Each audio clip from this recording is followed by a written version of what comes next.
Agenda, and I'll say it from the very beginning, the people who have presentations, we will be limiting your time to 10 minutes. I apologize, I don't want to seem rude, but we have lots of business to accomplish. Roll call, please. Mayor Louis Trujillo. Present. Councilor David Romero. Here. Councilor Elaine Rodriguez. Present. Councilor Michael Montoya. Yes. Councilor David Olivari Jr. Here. Thank you, Mr. Mayor. We do have a quorum. I pledge allegiance to the flag of the United States of America, and to the republic for which it stands, one nation, under God, indivisible, with liberty and justice for all. I'd like to take a few moments just to thank the police officers in our community that keep us safe. They're always there when we need them. They're the ones who rush into bad situations, guns firing, while we are kept safe. I appreciate all the work that the police officers do in our community. And I'd like to do, all of you to just join with me just in a short prayer to yourselves in silence for police officers in our community.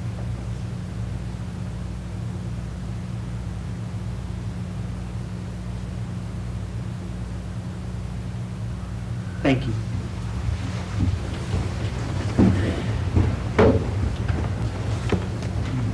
Mr. Mayor, we have approval of the agenda, and Mr. City Manager has a recommendation for some amendments. Very well. Go ahead, Mr. City Manager. We would like to remove item number 5 in the regular business items, and also to move number 6, item number 6, to the last item on the agenda. With those changes, I'll accept a motion to approve the agenda.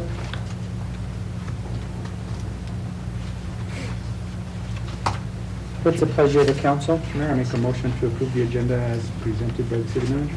Thank you, Mr. Romero. There's a motion on the floor by Mr. Romero. A second, please.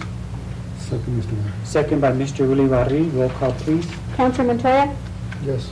Councilor Rodriguez. Yes. Councilor Romero. Yes. Councilor Olivari Jr. Yes. I have a motion by Councilor Romero, second by Councilor Olivari Jr. Thank you, Mr. Mayor. Motion carries. Thank you. Mr. Mayor, next item on the agenda is public input. I do have some public input that was sent via email that I will read into the record, if I may. Sure.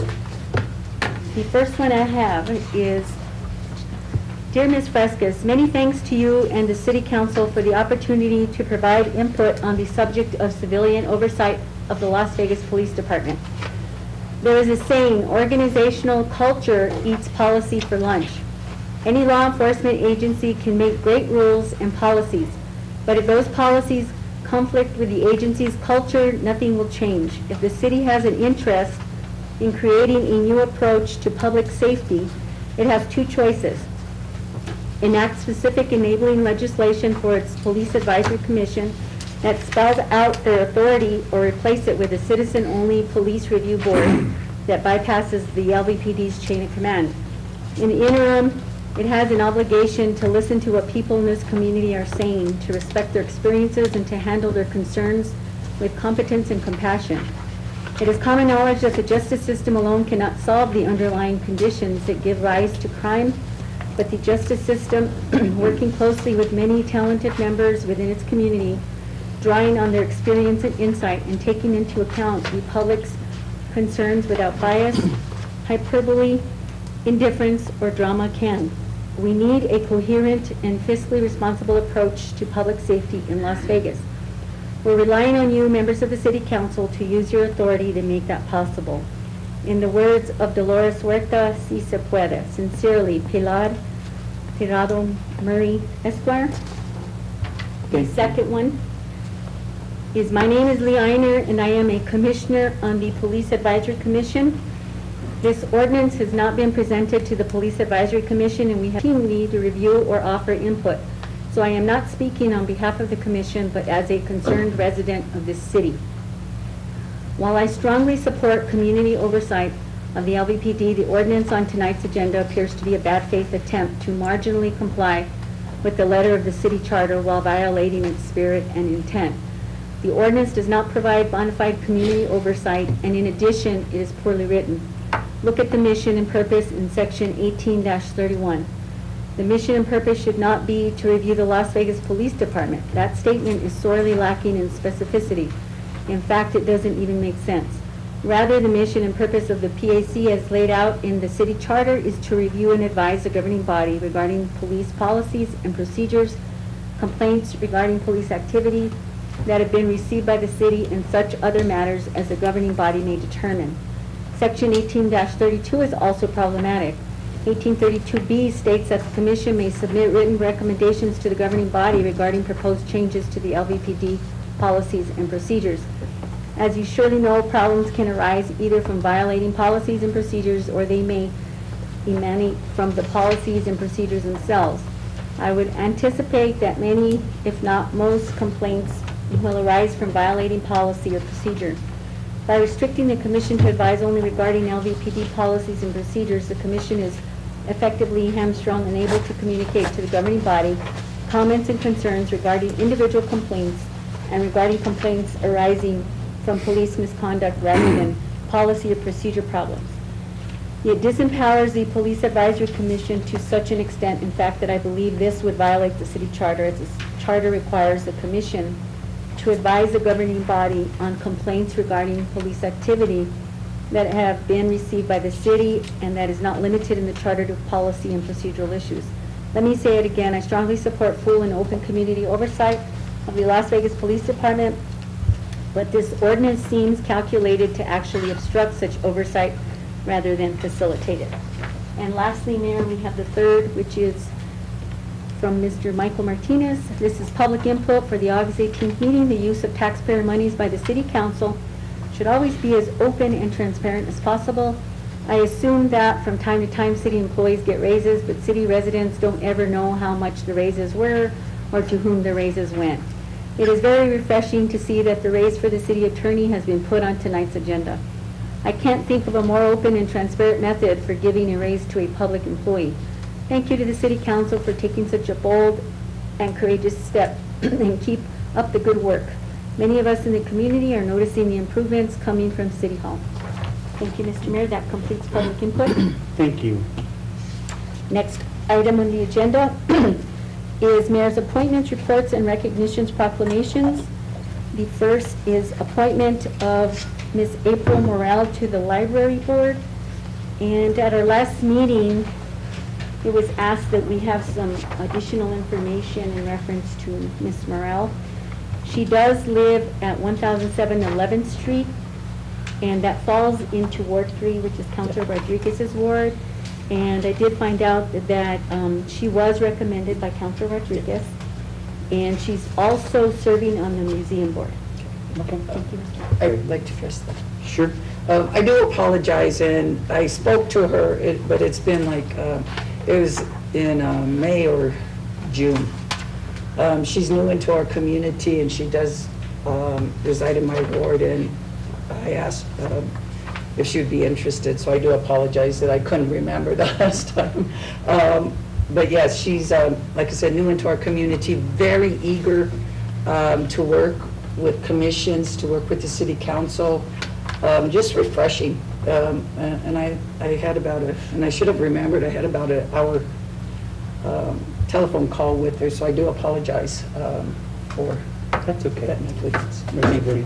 Mr. McCall? Now that you, Councilor Rodriguez, now that you mentioned it, I did have an hour meeting with her when she first came into town. Yes. And now I know who she is. Yeah, I think we just forgotten them with all the names, but Very positive for our community. Thank you. Thank you. What's the pleasure of the council?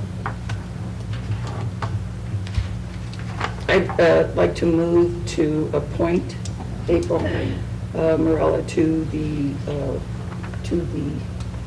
library board. Sure. There's a motion on the floor by Dr. Rodriguez. Second, please. Second, Mr. Mayor. Second by Mr. Montoya. Roll call, please. Councilor Romero? Yes. Councilor Rodriguez? Yes. Councilor Olivari Jr.? Yes. Councilor Montoya? Yes. I have a motion by Councilor Rodriguez, a second by Councilor Montoya. Thank you, Mr. Mayor. Motion carries. Thank you. Next item is recognition of city employees that have served 20 years plus. I'll hand that over to you, Mr. Mayor. Yes, thank you. I would just like to take a second to acknowledge the people who have stayed with the city of Las Vegas for so many years. through so many different administrations and so many different bosses and so forth. These are the people with a lot of the institutional knowledge. We definitely appreciate the work that they're doing. I can't think of anything greater than to recognize employees for staying with the city of Las Vegas, and hardworking employees at that. Do you have a list of those names, Cassandra? I certainly do, Mr. Mayor. Did you? Oh, here they are. So we have, I'll just read these. Rosalie Romero, 37 years of service. Joan Marquez, 29 years. Edward Trujillo, no relation. I'm just kidding, he's my brother. 28 years. Maria Pereira, 28 years. Irene Archuleta, 27 years. Lisa Herrera, 26 years. George Caldwell Jr., 24 years. Jerry Ortega, 24 years. Andrew Quiron, 23. Alex Duran, 23 years. Beatriz Salazar, 22 years. Blair Mitchell, 22 years. Cassandra, 22 years. Congratulations. Thank you. Teresa Duran, 21 years. Billy Montoya, 21 years. Jude Herrera, 21 years. John Arawan, 21 years. And Matias Apodaca, 20 years. There's a total of 461 years of service. And thank you, Mr. Matroya. I'm not that quick at math. But once again, the awards and the plaques will be going to the supervisors to pass out to the employees. I wish they were all here tonight because there are so many.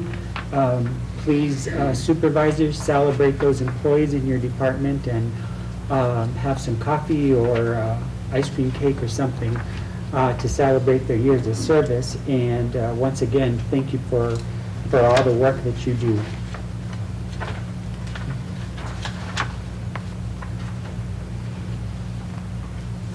Next order of business? Mr. Mayor, do you have a Oh, report? I do. I just have a brief report. So lots of different meetings that I've been to, but one of the most important meetings I had was yesterday with the area scout, or the area manager for Outer Range, was the company that just finished filming in Las Vegas and is getting ready to leave Las Vegas. We met with them just to find out what their experience was in Las Vegas, what we could do better, what we didn't do good at, and we are very candid. We had on the phone people from the New Mexico Film Commission in Albuquerque, and so I just, for the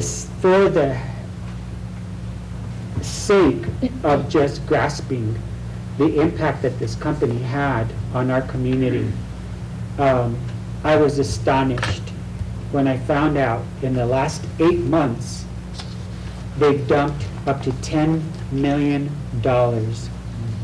into our community. That is a huge amount of money.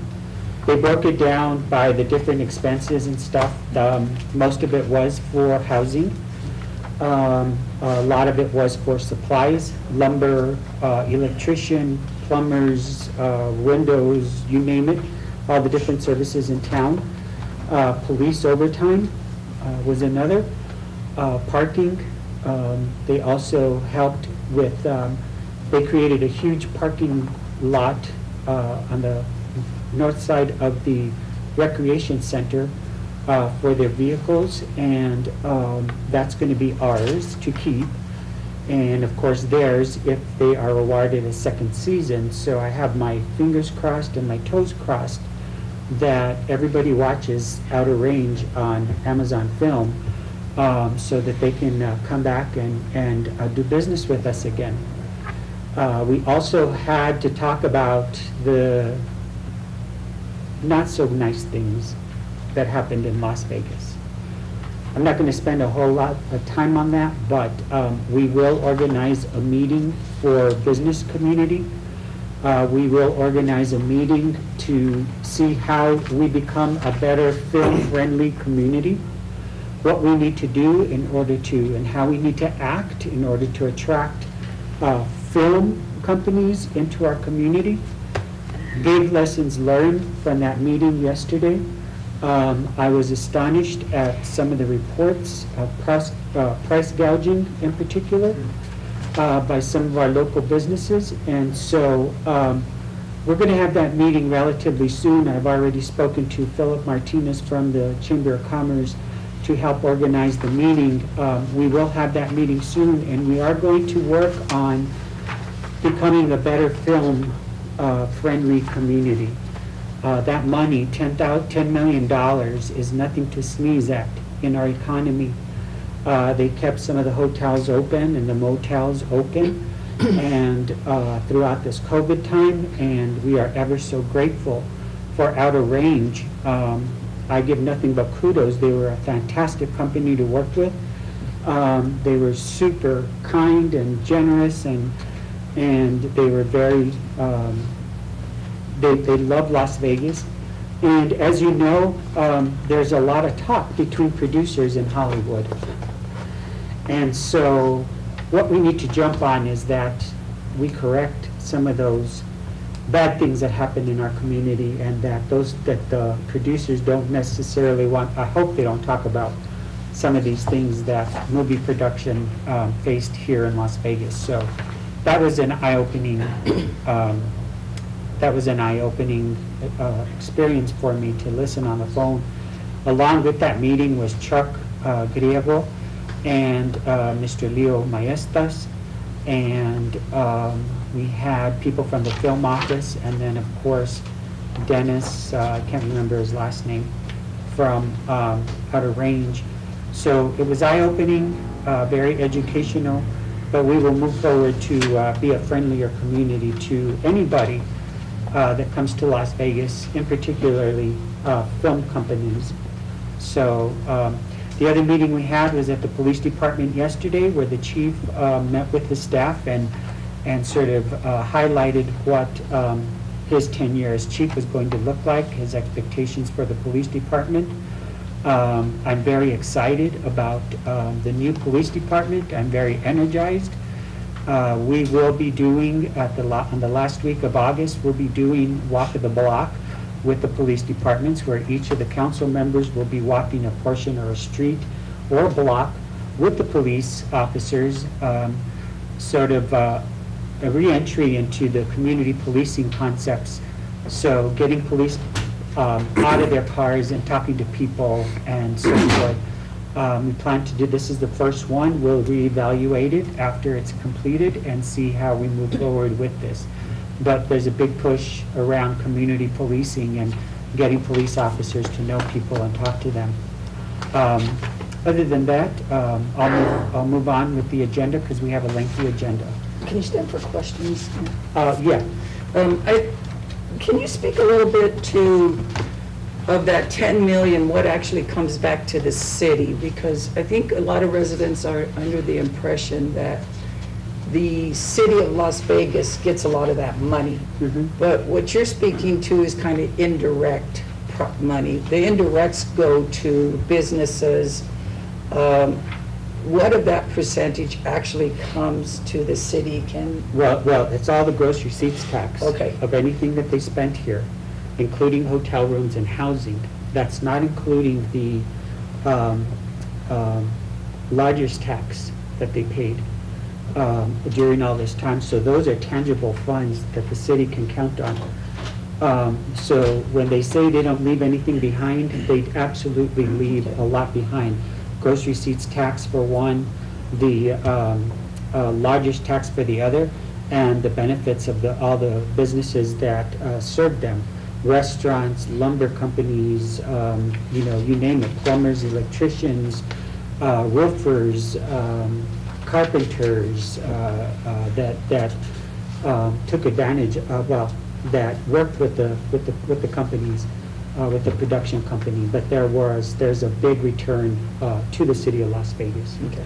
Yeah. Thank you for that clarification. Absolutely. Yes, sir. Just I could add to that, is I know, and this maybe might be where Councilor Rodriguez is aiming to, and I had this conversation with you Mhm. when you told me about this meeting yesterday, is that here kind of what's happening is we have residents that aren't falling within the hospitality industry, maybe construction industry.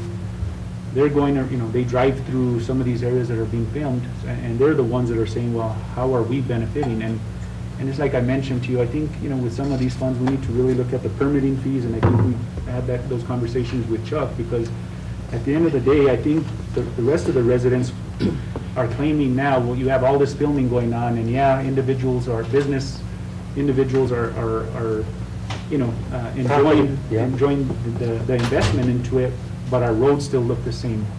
Our sidewalks still look the same. So it's not, the average resident isn't seeing a benefit in the community as a whole. So I think that's something that, we discussed yesterday, and we need to have those discussions, is that we need to broaden the scope to where the everyday citizen does see, how those monies will start affecting and bringing some development into our community. Absolutely. Thank you. Thank you, Mr. Hernandez. Cassandra? Mr. Mayor, we have councilors' report. Council? I have. Dr. Rodriguez? I just want to speak to some information I have been receiving from residents regarding parks, and the other councilors may also want to speak to it. I did have some residents contact me, and I think I mentioned this at one of the other meetings, but I just want to follow up with it.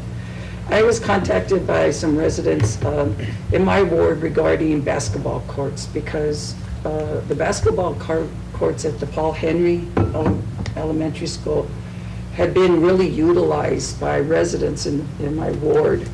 I mean, I would take my grandkids there, and you would see a lot of people playing on the courts, playing on the equipment. And now that they closed down, they have nowhere to go. So I did ask the mayor, I met with the city manager and also the director of Parks and Rec, to look at the cost of putting a basketball court into Keys Park, so that the residents there would be able to utilize the basketball courts, that we have a baseball field, we have playground equipment, and it's large enough to put some basketball courts with lighting. Every time I pass by Keys Park, you get about 15 to 20 individuals that are there and kids playing. So I did ask them to look into that and get a cost of that. So I just want residents to realize that, we are working on some of these items that are being brought to our attention. But also I encourage residents to, you can access Facebook. I'm not a huge accessor of Facebook. But I would prefer if you would just call me. I think I really want to promote calling your city council member and telling us your concerns and what you would like to see. We have a lot of problems we're trying to address, but we also need solutions. Give us some of your solutions, and I guarantee we follow up with it. So I really want residents in my ward to encourage to call me. I have been going into the blocks and knocking on people's doors. A lot of people don't open, so I try to leave my card there, but do call, because we are very interested. We live in this community. I'm raising my grandkids in this community, so I'm very interested in nice parks and swings and the slides that don't burn their legs. I like to play basketball. I'm a huge football person. So we all live here. We all are a community, so I really encourage you to give your council members a call. And we follow up, we follow up, and many of the things that you're requesting are the same things we'd like to see for this community. Thank you. Thank you. Anybody else? Mr. Mayor, Mr. Matoya?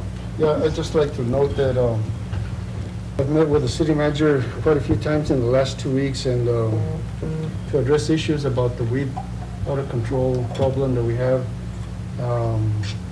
Sable map was one of them on your ward, Councilor Rodriguez, and It was, staff got it taken care of. yes. Subway on 7th and Mills, 7th and Legion, all through Legion by the hospital was a problem.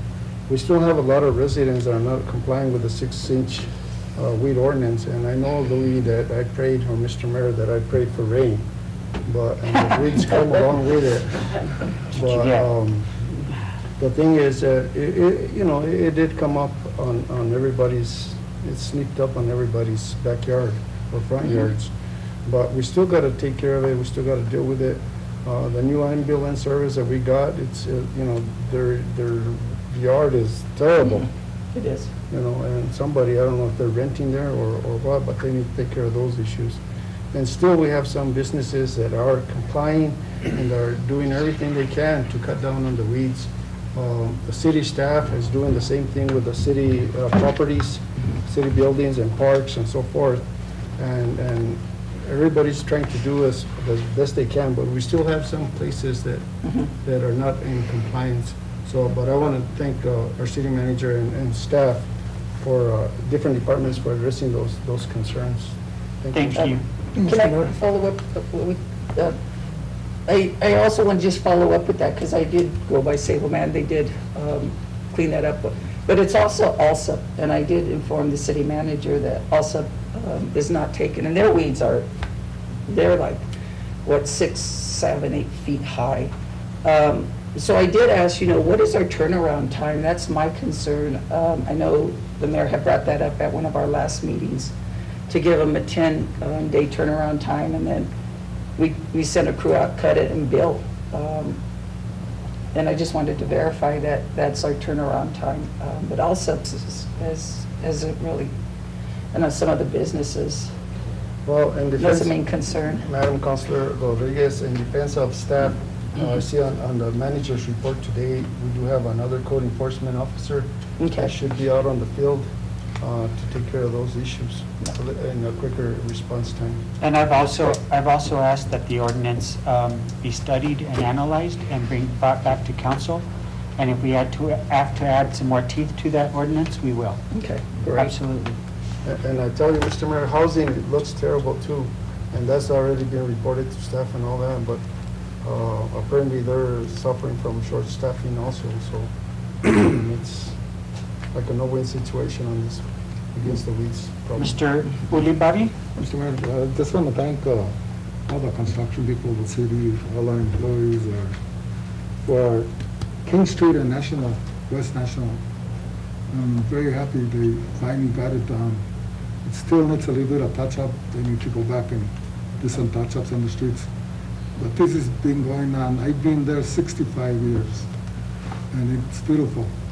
I'm so happy that they almost finished it. I'm still working on Salazar and Romero Street.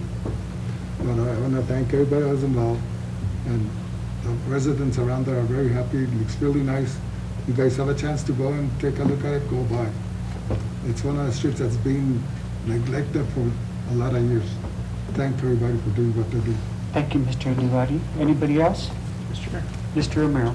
I got a few things going back to Councilor Rodriguez and Councilor Montoya on weeds, and I know the South Grand project, and I think we're already at the year where we have to take over on the cleaning up the weeds. And I know I haven't had a chance to bring it brought to my attention today, but can we, I don't know, schedule that in to see how we take care of it? I don't know, and this even goes prior to me even being on board. There was an agreement where previous administration signed off to go ahead and do that, which kind of surprising because Highway has always done the right-of-ways on Grand.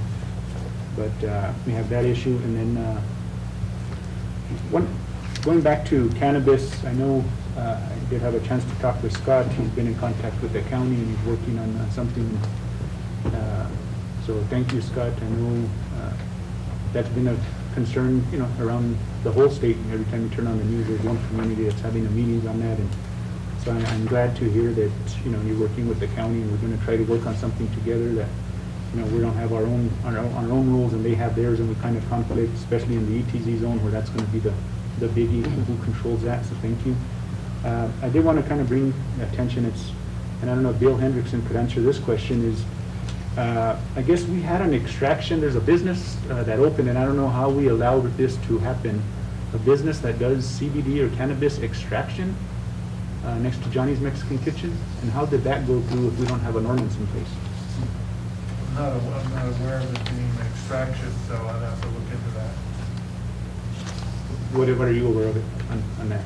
I wasn't aware that they were doing other than, I think they were selling other than that.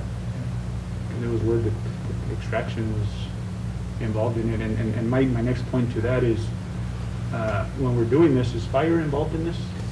I have been involved with fire. Matter of fact, today, I just worked with Deputy Chief Fire Marshal Spin to put together a modification or an amendment to our city fire code that incorporates cannabis and hemp-related industries, including extraction. So I'm on it with the fire, with the fire marshal, and I expect the very first council meeting in September 8th, there'll be a resolution on you guys' desks there for you to consider and look at, so we can put something in place immediately.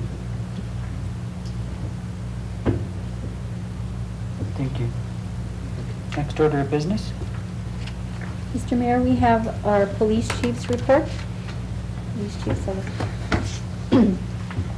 Welcome, Chief. Thank you. Thank you.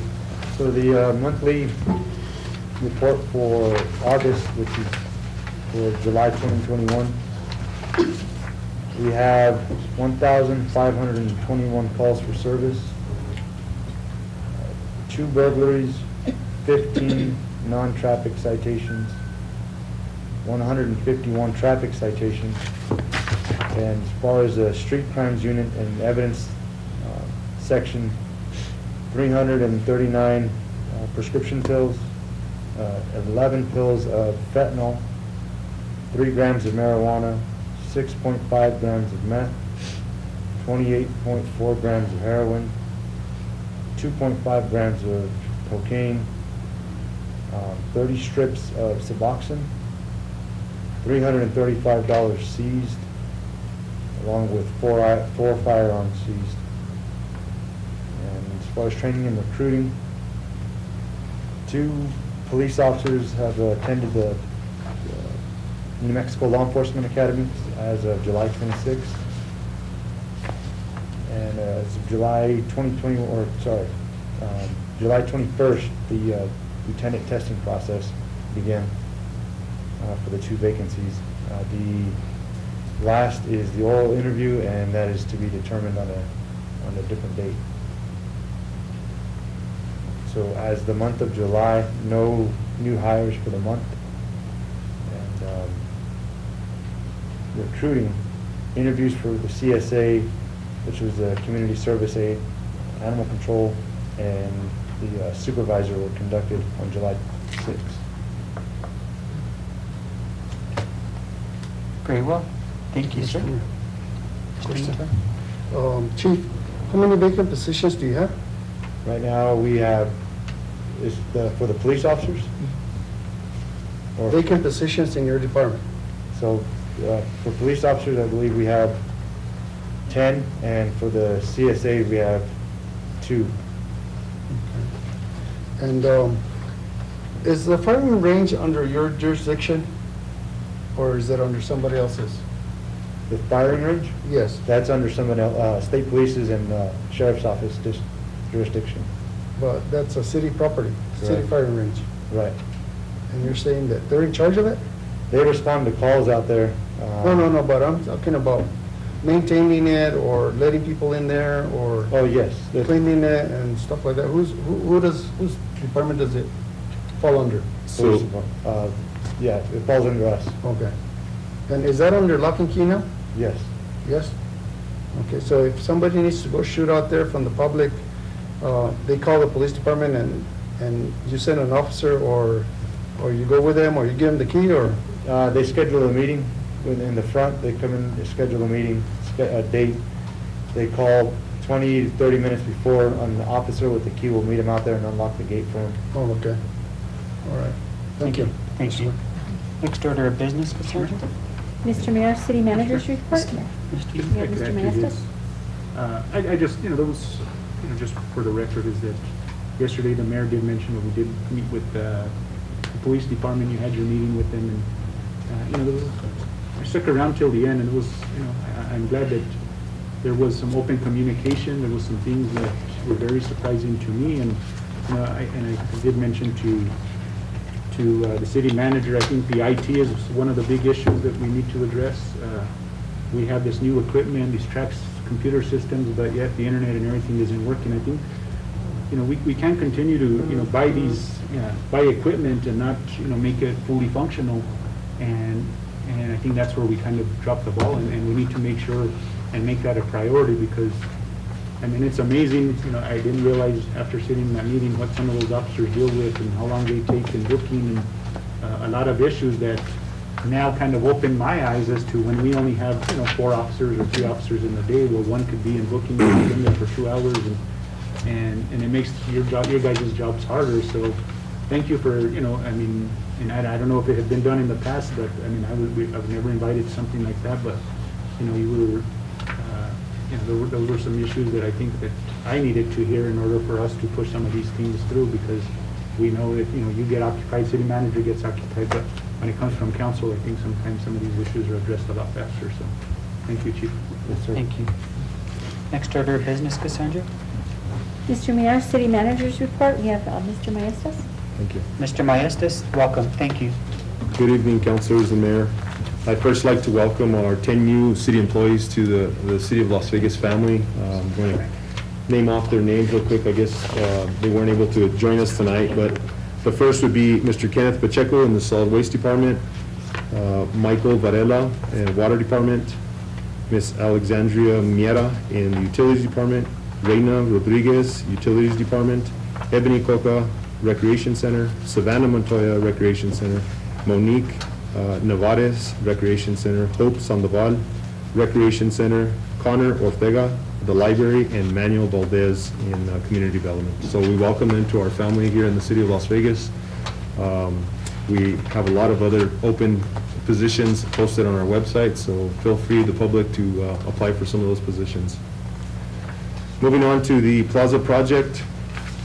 As you may all know, that demolition has begun on medians to replace with sidewalks going through the medians. Some slabs have already been poured in those areas.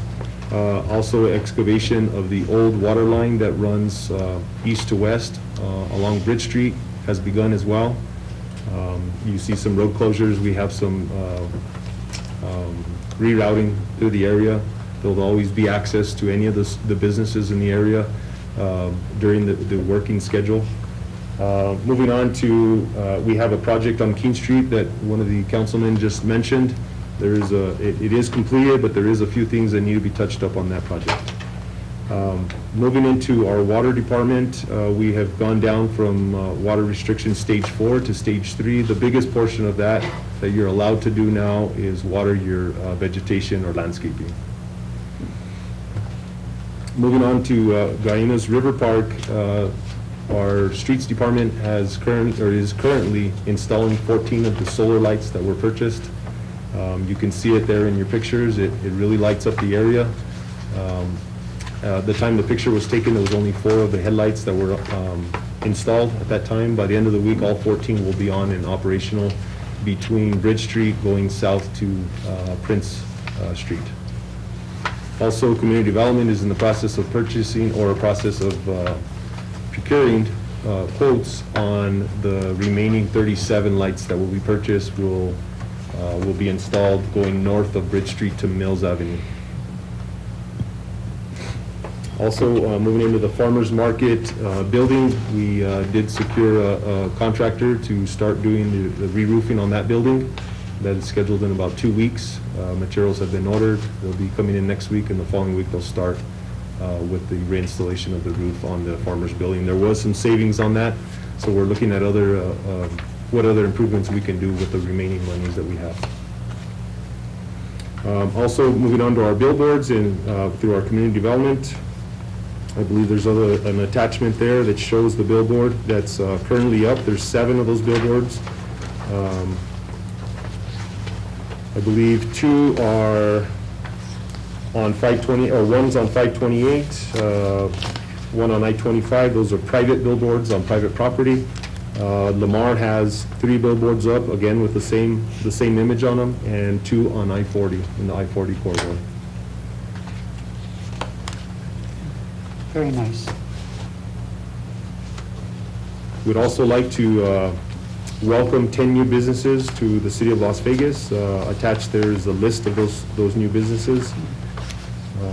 That is from the month of, since my last report in July till the current, I believe it's 10 new businesses. And lastly, I wanted to brief everyone on an event that the city is hosting. It's Senior Citizen Recognition Day, where we have a parade starting at 10 o'clock. It goes through the same parade route that all our parades go through the city, ending at the Plaza Park, and there will be vouchers given to any citizens or any individuals that are over the age of 60 for a free meal at the park on this Saturday, between 11 and 2. With that, I stand for any questions. I have a question. Yes. Please, I'm kind of recalling, but I thought that Councilman Montoya, and please clarify this, asked that our drive-in be put on some of those pictures, because it's very unique, and there's not a lot of drive-ins anymore around Correct. the United States. So this that rendering not- was done prior to my arrival. I don't know who chose the images that were put on that billboard, but that was prior to my arrival, ma'am. Is that? What's that? Well, there's always next year. Mr. Mayor? I really want to thank you, Mr. Maestas, and the HR staff for hiring those 10 people and getting the paperwork rolling, and instead of sitting on vacant positions. That gives me great pleasure to see that we're moving forward and we're hiring people back and people are coming back to work. On the Plaza Park, is there a decision being made as far as, are we going to replant a tree, Christmas tree there, or are we going to do something to bring in the same Christmas tree or the same process as we use every year? I had a meeting with Mr. Spencer, which is part of the tree board, Yeah. and he is finding out if we can, what's the largest tree we can transplant safely that will survive the move. He's looking into that right now, along with getting me data from any other, the top 10 hazardous trees in the city, so we can address those trees right now. So that's one of the topics he's gonna give me more information on. Yeah, I think that we should, I would agree that we should plant a permanent tree at the old Safeway building, the old Safeway parking lot on Douglas, and one there that we won't have to be bringing in every year or dealing with the windstorms and stuff like that. We talked about a place in the Plaza Park. A family has donated a blue spruce that's absolutely gorgeous. So we talked about transplanting that in the south, on the east side of the Plaza Park, and that serving as a Christmas tree forever. Yes. Mr. Mayor, Stephen Aragon set up a meeting for tomorrow with Thierry Montes, the gentleman from the tree board. I believe the gentleman who's offering up the trees, so there will be a meeting tomorrow to discuss that. Okay, thank you. What time? I will get back with you on Okay, my schedule. thank you. Thank you, Mr. Mr. Romero. Leo, on the Crestone Park, where are we on that? So I have a vendor coming from Albuquerque this week, West Wind Landscaping, which is a state contractor that does large projects like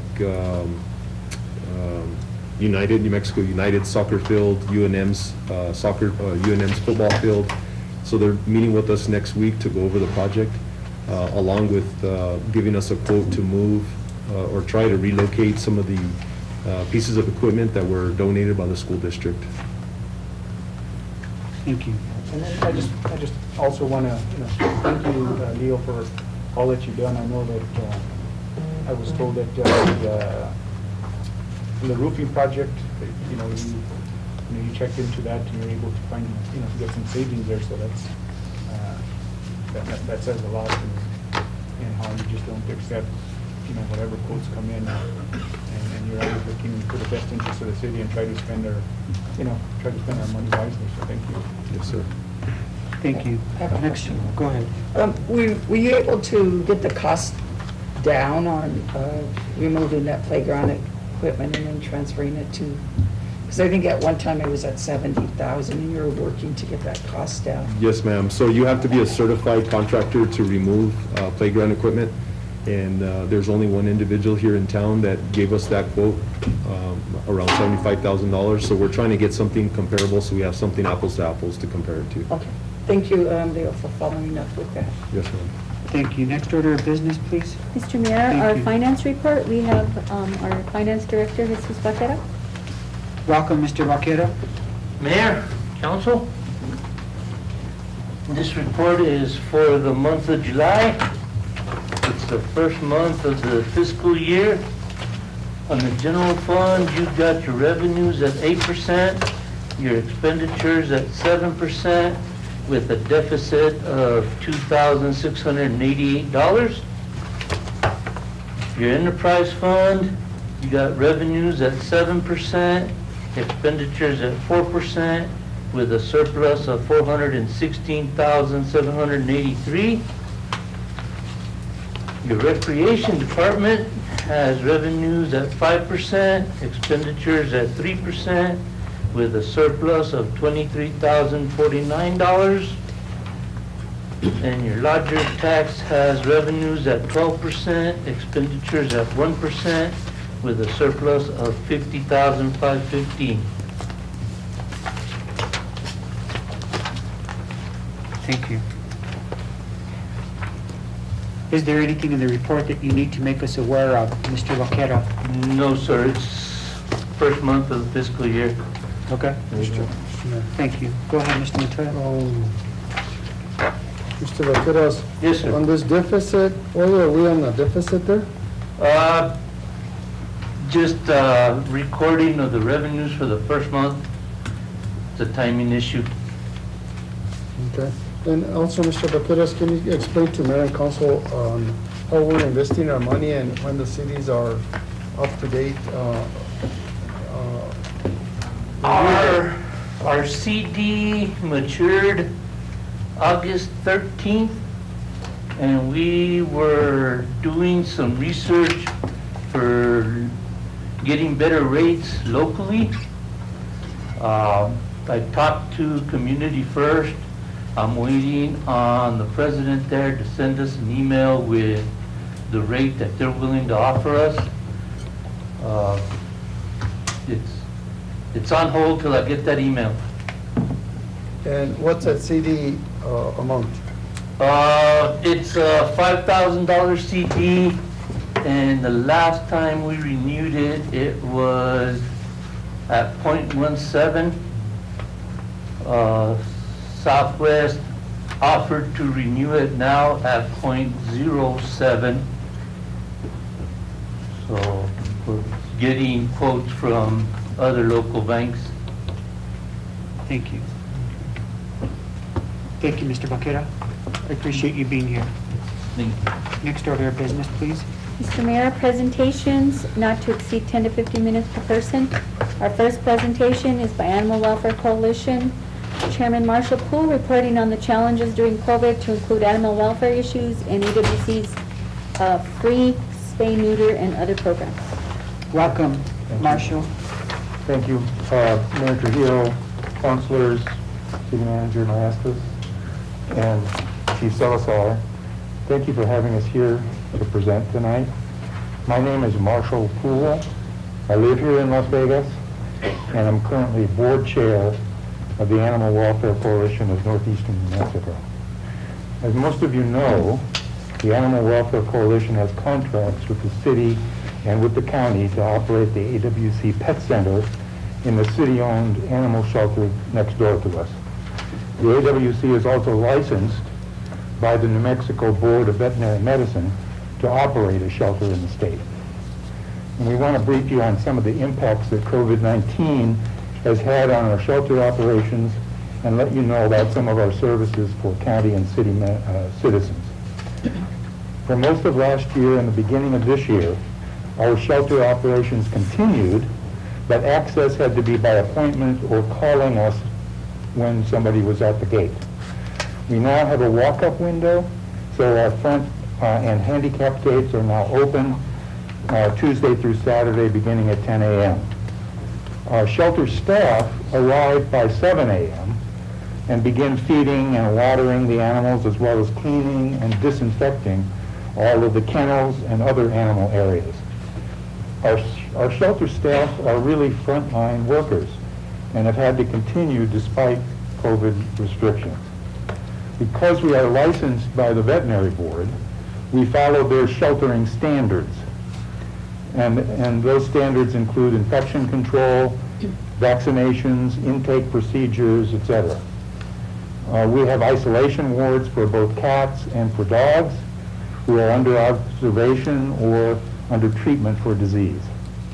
One of the grants that we received this year is allowing us to switch from a bleach-based infection control system to a hydrogen peroxide-based system. The hydrogen peroxide, of course, breaks down into plain water and oxygen, so it's much easier on the concrete surfaces of the shelter. We also have special procedures for animals who have been involved in biting citizens if there is no certificate of rabies vaccination or if they are being held for a court date. One of our challenges is that we receive an average of more than 3 animals per day, every day. One day recently we received 12 puppies from several different litters. Most animals have no identification and no evidence of a rabies vaccination. Citizens can make a lost pet report, preferably with a photo, and can walk around the outside of the kennels or into the cattery to look for their pets. Shelter staff are continuously checking the lost pet reports to match them up with incoming animals. All animals coming into the shelter or leaving are tracked in a database system. Shelters across the country log animals in a standard system so we can compare our results to other shelters. We're proud of our live outcome rate, which is currently at 96.5%. Live outcomes include a return to an owner or guardian, an adoption, or transport to other shelters for adoption. Of course, any animal that comes in injured or ill is taken for veterinary care, sometimes in the middle of the night. Some people ask if we are a no-kill shelter. We are not. We operate a socially conscious shelter, which means that we do not routinely euthanize animals for space or for any other reason. Any shelter with a live outcome rate of 90% or better meets the requirements as a no-kill shelter. Since we are at 96.5% live outcome, we are actually better than almost most no-kill shelters. One reason we would euthanize an animal is if they are so injured or diseased that they cannot be brought back to a condition that would allow them to live a humane life. The only other reason we would euthanize is if the animal is so aggressive that the best behavioral training we can provide cannot bring them back to a safe condition. Most of the animals we transport are taken to Colorado or other locations. We are licensed by the state of Colorado to bring animals into their state. All transported animals have to have a veterinary certificate confirming that they are healthy. We can transport animals to other locations because, unlike us, they have a shortage of animals for adoption. One of our challenges during COVID is that our transport partners in Colorado and elsewhere have slowed down due to their own COVID-related staffing issues. So we have a continuing influx of animals here locally and much fewer openings in which to place them. We have more animals in off-site foster care situations, and we are bursting, frankly, at the seams. Our biggest challenge is the tide of animal overpopulation in the city and in the county. One piece of good news is that we now have donors who have stepped up to provide 100% of the surgical costs for spaying and neutering both dogs and cats for Las Vegas and San Miguel County residents. That includes transporting the animals to the spay-neuter clinic in Santa Fe, transporting them back to Las Vegas, the surgery, all medications, rabies vaccination and other age-appropriate vaccines, and a microchip, all at no cost to the citizen. The downside is that the non-profit spay-neuter clinic in Santa Fe has its own COVID-related staffing issues, and we are scheduling appointments well into January at this point. In October, we have scheduled a pet health fair for Las Vegas and county residents. For $5 per pet, first come, first served, their pets will be seen by a veterinarian, have a rabies vaccination and any other needed vaccinations, and a microchip. The state veterinarian, Dr. Zimmerman, is coming along with one Santa Fe vet and at least one local vet. We bring a lot of animal welfare services to our community, but we have to be in partnership with the city to make it happen. For a number of reasons, there's been effectively no animal control for nearly 3 months.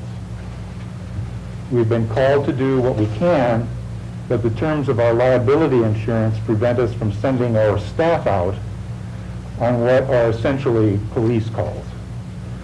The city now has 2 open animal control positions, both open, along with a new animal control supervisor position.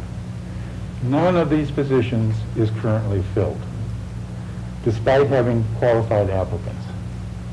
In short, we cannot continue to do what we do if we cannot restore a real partnership with the city. City Manager Maestas and Chief Salazar, we know and understand that you are just taking on the reins here. We stand ready to help, but we need the city's real and sincere investment in building a qualified, well-equipped, and appropriately paid animal control staff. Thank you, and I'd be glad to answer any questions. Thank you.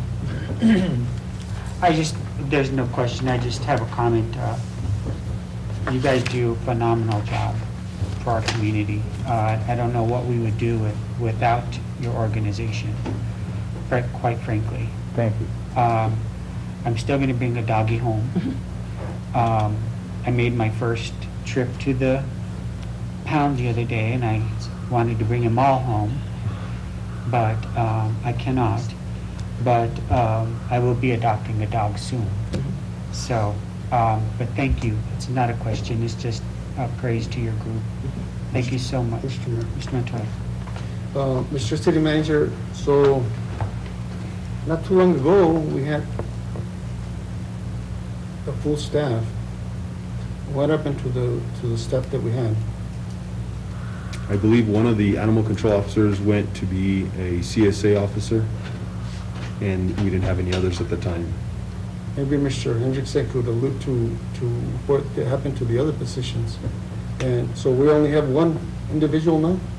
So we don't have anybody that does animal control at the moment. We have 2 open positions and 1 open animal control supervisor position that are not filled. And are those positions being advertised? Yes, sir. One of the issues, if I may, Yes. speak to this issue, is that we have this one officer, animal control officer, actually moved to one of the community service aide positions, as I understand it, which is, I think he's automatically making $3 more an hour than as an animal control officer. The other issue we always have is that people who really want to be police officers and for whatever reason are not qualified, they either can't meet the physical requirements or background checks or whatever, they apply for and receive the animal control position because at least they've got a badge and a uniform, but they don't want to be animal control officers. and they take their first opportunity to jump to another position after we have spent a lot of grant money training and certifying them and spent a lot of our own staff time training them to be an animal control officer. So, Mr. Mayor, members of the council, this can really easily turn into a health issue for the community if it gets out of control, whether it's cats, dogs, or It's whatever. already out of control. Whatever pet it is. Is there companies that are in this line of work that maybe we could subcontract out instead? If the case is that we're just hiring people and they're moving on to other positions with higher salaries? Is there a company that we could look at? I would leave that to Mr. Poole to let us know, being that he's a subject matter expert in that topic. I think we should look also at the compensation. I mean, that's the first thing I think to look at. It's a tough job. I mean, there's one person who just moved over to a community service aide position. I can't blame him, but he's certified, he's very well qualified, he wants to be an animal control officer, but $3 more per hour just to start is too tempting, and I can't blame him. So are you saying the salaries are too low also? Is that what you're saying? Some of the salaries are too low. And then this animal control supervisor position was originally posted at, I believe it was originally posted at $14 an hour. And somebody can go get a dishwasher position at the Skillet for 15, and I understand there are some, benefits that the city provides, so it's not apples to apples. And I think dishwashers should be paid well. But this person is being required to supervise at least 2 other people. So finally it was moved to $15 an hour, but now there are 2 non-supervisory positions at $16 an hour with the community service, with the court enforcement positions. So this is a supervisory position. It should be roughly equivalent, at least, with other supervisory positions in the city. So that would be $16 an hour. They were originally offered, the one qualified candidate that was presented is completely certified as an animal control officer, has had experience leading other people, would be required to supervise at least 2 other people, and he was originally offered the position at $14 an hour. Well, then then he was finally offered $15 an hour, asked for clarification, and nobody got back to him on the clarification. And then these 2 positions, the code enforcement positions, came through at $16 an hour. And so he would be required to supervise at least 2 other people at $15 an hour when the non-supervisory positions at $16. Mr. Mayor. I'll limit the discussion on this subject because we got to move on. Mr. Montoya, one more. Mr. Mayor, I'd like to see if we could give direction to the city manager to look at the salaries for the supervisors, specifically the supervisor's salary, and see if we can do anything about that, and then also see what other options we have to hire an outside firm or company in that kind of field. Because we can't just be without. To me, I think it's important to this community that we take control over the dog problems and cat problem and so forth. And not only that, but when an animal dies in the street, I mean, who are you going to send, a police officer? Or, I don't know, who do you send now? Well, it's kind of an issue. Theoretically, the animal control officer should I understand, come out. But if there's no animal control officers. Yeah, and then they bring them to the shelter, and we're open to the city 24/7. Anytime an animal control officer comes in with an injured animal or an issue, a dog bite issue, we're there. Thank you. Go ahead, Mr. Montoya, please. The thing is this, if we're gonna have to send our city street employees to go pick up dogs and so forth, we're going the wrong alley, we're going the wrong road. So I think that the best thing is to look at the salaries and see what we can do to obtain these people to come and work for us. If that's an issue, I mean, the salary is an issue, well, then let's take care of it. It is an issue. Thank you, Mr. Monroe. What department is overseeing animal control right now? Is it PD? Police department. So I'm kind of confused here, and I'm sure Danny and maybe Maria and some of our other directors, we have one supervisor and 2 animal controls. So we have three positions there, which if we already have somebody in PD, I mean, wouldn't they automatically already be a supervisor overseeing these 2 guys here? So why couldn't we eliminate the supervisor position, because PD will be supervising them, increase the wages for these 2 guys? I mean, it don't make sense. We have, Danny, wouldn't you love to have just 2 employees under you? I mean, I don't get it. We have some departments here, some supervisors that only can charge of 2 people. I think PD's, I think we're, enough to where we could, 1 person from PD, I don't know who would be in charge of it, but oversee the 2 and increase those 2 fees, and that's it. I mean, plain and simple. Part of the reasoning, Councilor Romero, is that we want to build that department as a strong 2-3 people department, not bigger than that. But we could have 5 people, but if we don't get any at all, I would rather have 2 guys to start off with now and pay them good than have nothing at all. Because if we increase the wages to all 3 of them, I mean, I don't see it. Well- I say let's get 2 for now and go. Could I do this for the sake of time, Mr. Maestas? Could you schedule a meeting with Mr. Poole and whoever's interested here on the council to attend that meeting regarding the positions? Thank you. Yeah, we're in the process of trying to set that up. Thank you. Next order of business, please. Yeah. Thank you, Mayor? Mr. Poole. Yeah, thank you. I appreciate it. Thank you, Mayor and Council. Next presentation by Main Street Director Michael Pronto, reporting on the results for the fiscal year 2021 contract. Welcome, Michael. Thank you. Thank you. Good evening, councilors, and good evening, Mayor. Oh, you're sitting with me. Okay. My name is Michael Paranto, and I'm the Executive Director of Main Street de Las Vegas. We're about a 16-year-old organization. This is almost to the day, my 3rd anniversary in this position. And just to give some context, there are about 2,000 Main Street organizations in the country. In New Mexico, there are 31 Main Street organizations. And close to us, the 2 towns that are Main Street organizations, one's going to become a fully accredited one, Mora and Clayton. Those are both Main Street communities that are close to us. And we do economic development. We're focused on downtown. We believe that if a town has a healthy downtown, then it's a healthy town. And so we are focused on Bridge Street Plaza. We're focused on Douglas Avenue. We're focused on the historic railroad district, where we're getting ready to do a construction project. And I just wanted to talk some about what happened in the last year. I mean, I think we continue to work on certain things. I continue to work with Mr. Hendrickson on the wayfinding project, which is the signage for the town. We started, somebody way before me, 11 years ago, started this project. I worked on it for 3 years. We're finally at a point where we can see beyond the trees, and we're about ready, hopefully, to sign a contract with P&M Signs out of Mountain Air. That's a great project, and it's finally going forward, and there'll be 17 signs, or about 17 signs put up, and that should happen sometime in the next 2 months.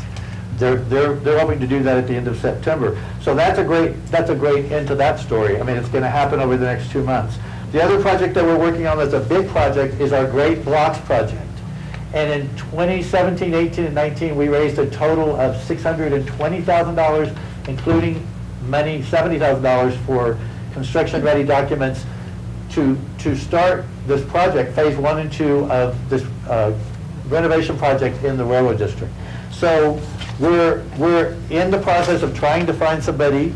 I mean, it's out for bid right now. We're hoping to find somebody to take that project on. We did work with, or we did get a bid from Franken Construction, and we talked about that in our board meeting the other night about ways to go back in and talk with Franken. But that's the only one we've gotten so far. So we're working on that.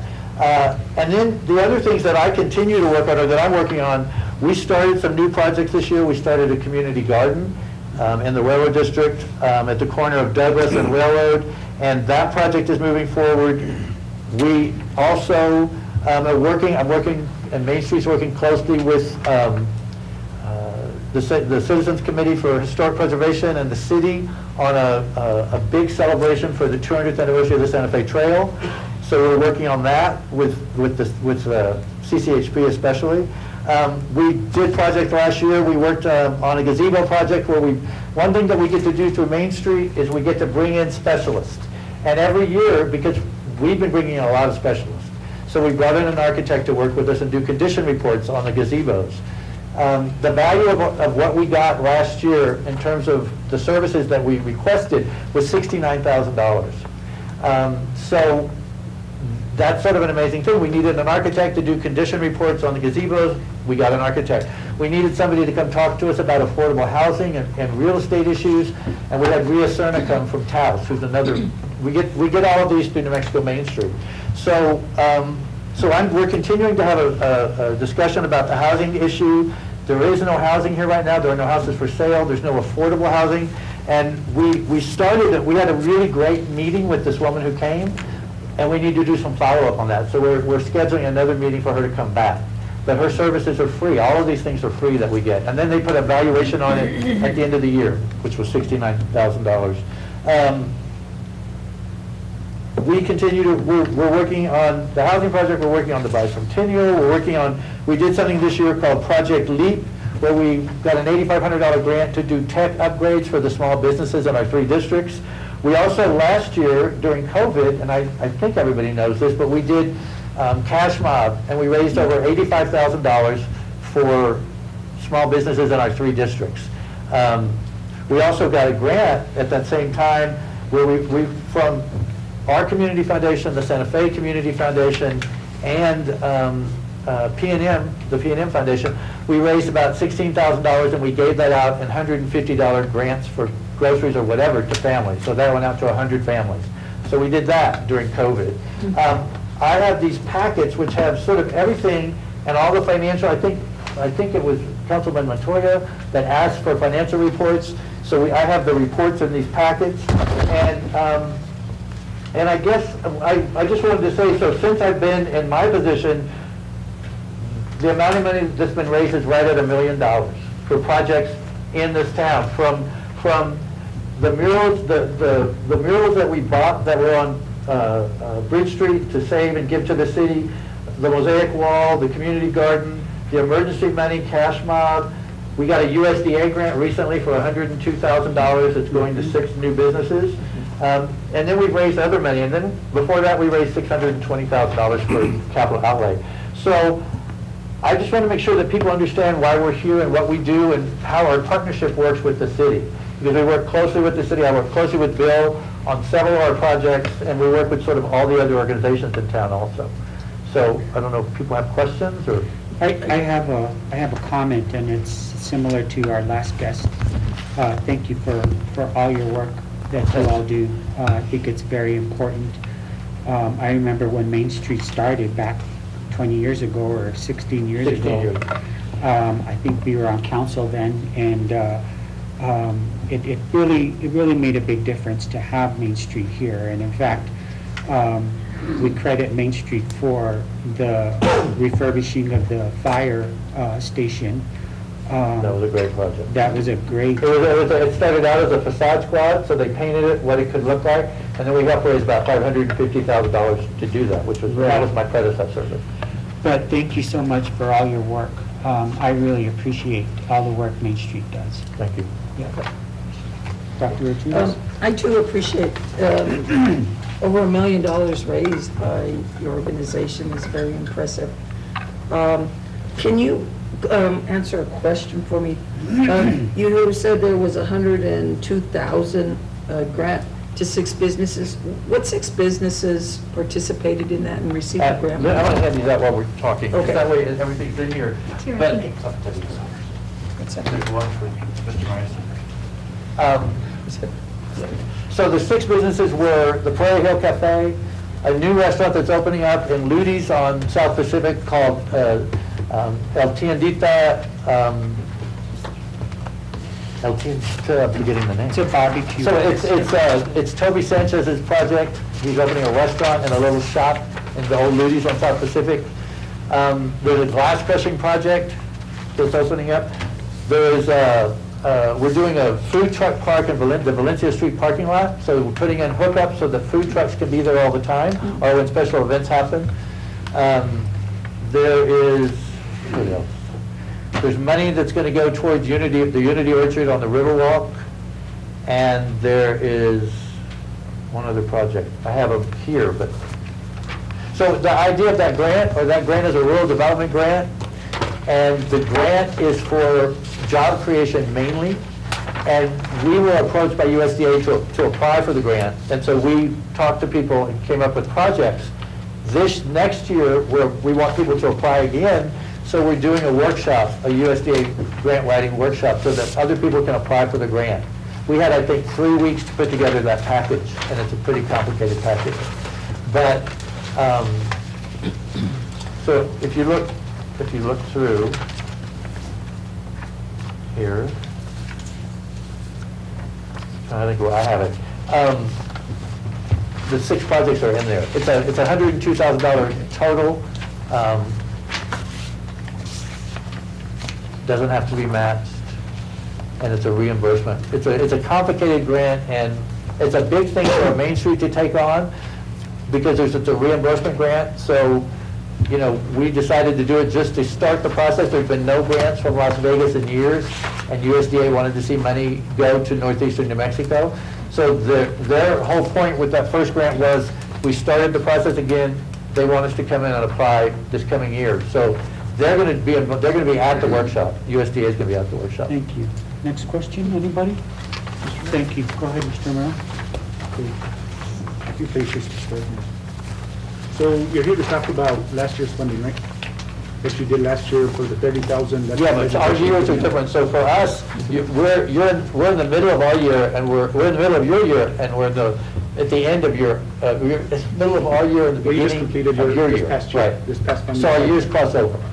So COVID was for us. COVID was last year, and into this year. Okay. So my question, I guess, is going to be to Bill. So this scope of work that was dated July 1st to July 30th, 2021. Right. Now, they got paid for already. Yes. Everything was completed. Yes. For the record. Well, everything's complete. The report says what is and isn't. Some things couldn't be completed because of COVID, like big outdoor events. Okay, so I'm going to go ahead just for the record because, again, those of you can call us obstructionists, call us whatever you want, but I'm calling accountability is what I'm calling here. So I'm going to go through this list here. One of those items is implement and manage facade streetscape up to 3 buildings. How many of those did you do? Where are you? I mean, I'm looking at the July 2020, that ends July 21, 2021. So there were 3 facades that were supposed to be done. How many were done? Do what? How many were done? The facades Of this stuff? that we paid for? I'd have to go through it and tell you. I can't tell you off the top of my head. The things that I can tell you what wasn't done. I can tell you the things that were done, and some things were done completely. And I can also tell you that you have a this is where I'm at. Okay. Because we paid you 30,000 for this scope of work. Okay. So if it didn't get done, then that 30,000 shouldn't have been completed. That's my opinion. But we had COVID also. So the things that are in here that were plans, and all of our plans were changed. We didn't do a fundraiser this year. So, Mr. Attorney, so if we just give, isn't that anti-donation if we just give for no services unrendered?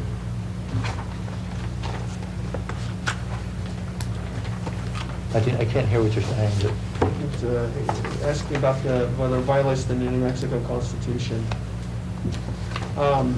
Monies that were paid for a specific scope of work, I mean, the scope of work needs to be completed, or the money needs to be returned. But, I mean, you know, we're gonna have to figure out with these guys where they're at with any of these, if you started any of them, if you haven't started any of them, and kind of figure out what the status of this scope of work is. Right. So things didn't get done, and then other things got done because of COVID. So we raised $85,000 with Cash Mob, which saved a lot of businesses, but we weren't able to do a big outdoor event with Highlands, for instance. Well, we had the facade, we had the... So the scope of work didn't get adjusted in the middle of the year because of COVID, but I put down here, COVID made this impossible. My next COVID made this question, impossible. Mr. Hendrickson, so did you get a plan from Main Street pertaining to management of garbage cans, flower boxes, other items placed within the Main Street District. Did you receive a plan from Main Street? No, we didn't, but as Mr. Parantu mentioned, that because of COVID and other issues that came along with that, they were able to do some other projects, which in my estimation, substituted for it. So, do we have a contract for that in place? no. Thank you. Well, but, number one, the city gives us $30,000 towards my contract. Then we raise the rest of that money. The accountability is right here, the scope of work. But that's my scope of work for the entire salary that I get. That's not just the $30,000. You'd have to take that money out, because that's only $30,000 of my salary that you get. I have to raise the rest of my money. Does that make sense? Because percentage-wise, I mean, so one thing that I did in this scope of work for this year, I had more input in it than I had last year, and I should have had more input last year. I put measurable goals at the end. So you should have seen this. This is the contract for And I have questions on the next one. So there's measurable goals after each one so that we can gauge what I do and don't do more carefully. And I can have more input in what I'm going to do also with my board of directors who... So this is my concern, and no disrespect to anybody, but if there's ever an audit, and they come over here and say for 30, they audit community development, and they say, let me see the Main Street contract, let me look at chamber contract, let me do that, the accountability has to be within the scope of work. This is what we gave. So if this isn't here... You didn't pay for the entire scope of work. You paid for $30,000. You paid for 2/3 of it, so then you'd have to do a percentage divide. Because my board raises the rest of the money for my salary. But I'm not talking about that. This is what we agreed, the scope of work. Right. And it's signed off by... I don't know the paperwork signed off on, but this is what we agreed with you, with Main Street, and with the city of Las Vegas. This is what we agreed. The 30,000 was for this items. But anything else that you did beyond, you're a 5013C. We have no control over that. What we do have control over is this scope of work. Not when there's COVID, you don't. None of us had control over the scope of work during COVID. Everything shifted. The things like the big event with Dr. Minner and Highlands that we were going to do outside, we couldn't do. Some of the other things, the things that I list here and say that COVID made this impossible. We couldn't do facade squad because we couldn't get a facade squad because of COVID. So the things that I didn't do are the things that were mainly because of COVID. Painting on the bridge. We did other events that... Excuse me, I can't understand. We did painting of the bridge. Yes. And that was a paint. And so I'm not going to argue here. I'm trying to be held accountable because if we're ever audited, this is my concern, that these items were not done according to the 30,000 that we agreed to pay Main Street, that you guys agreed that you would do this. And again, I would tell you that it changed because of COVID. So the painting of the bridge, So then in that case, then we shouldn't have paid for any services if we didn't get nothing back. No, you got other services, and maybe what could have happened is there could have been a meeting in the middle of the year, although none of us knew how crazy the year was going to be. And we could have said, okay, we can't do that, but we're going to raise $85,000 for businesses. How about that? Does that work? That didn't happen. Well, I know, but that wasn't, whose fault was that? It was maybe my fault, but I was like a second job to do cash money. So I was doing that. And beyond that, we were raising money to give to families. I was doing that. So that was $100,000, those two things. So we can talk about this, and we can talk about it with auditors. I'd love to, because it shifted. That's what I'll recommend then. It shifted everything. I would love to do that. That would be great.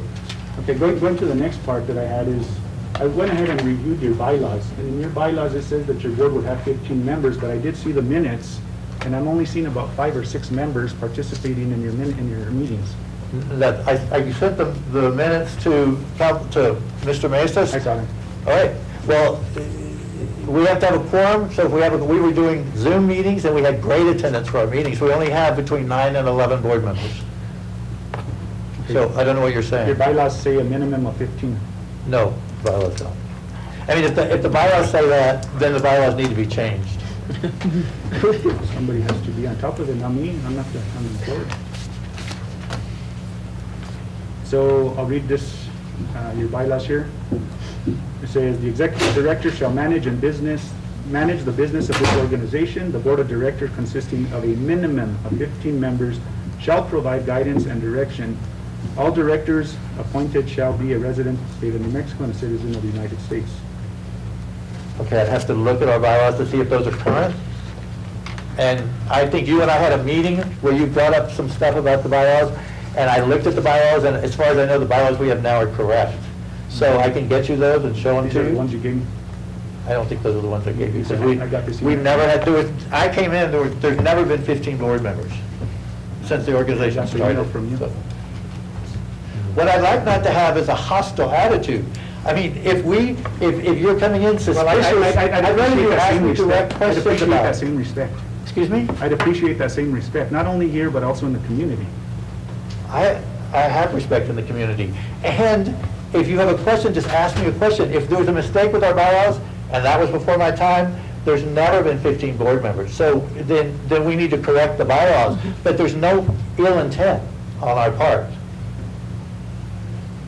is my point.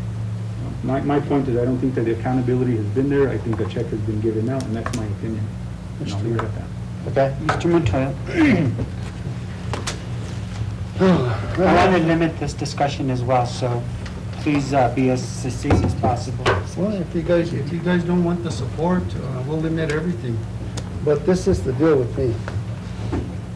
On your bylaws and on your contract, it says that you're supposed to report to the city quarterly.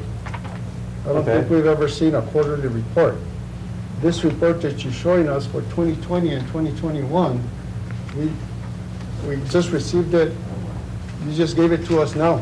So I don't know how you're supposed to review this report. I do a quarterly Excuse me, report to you. excuse me. You'll have your turn to talk, sir. Okay.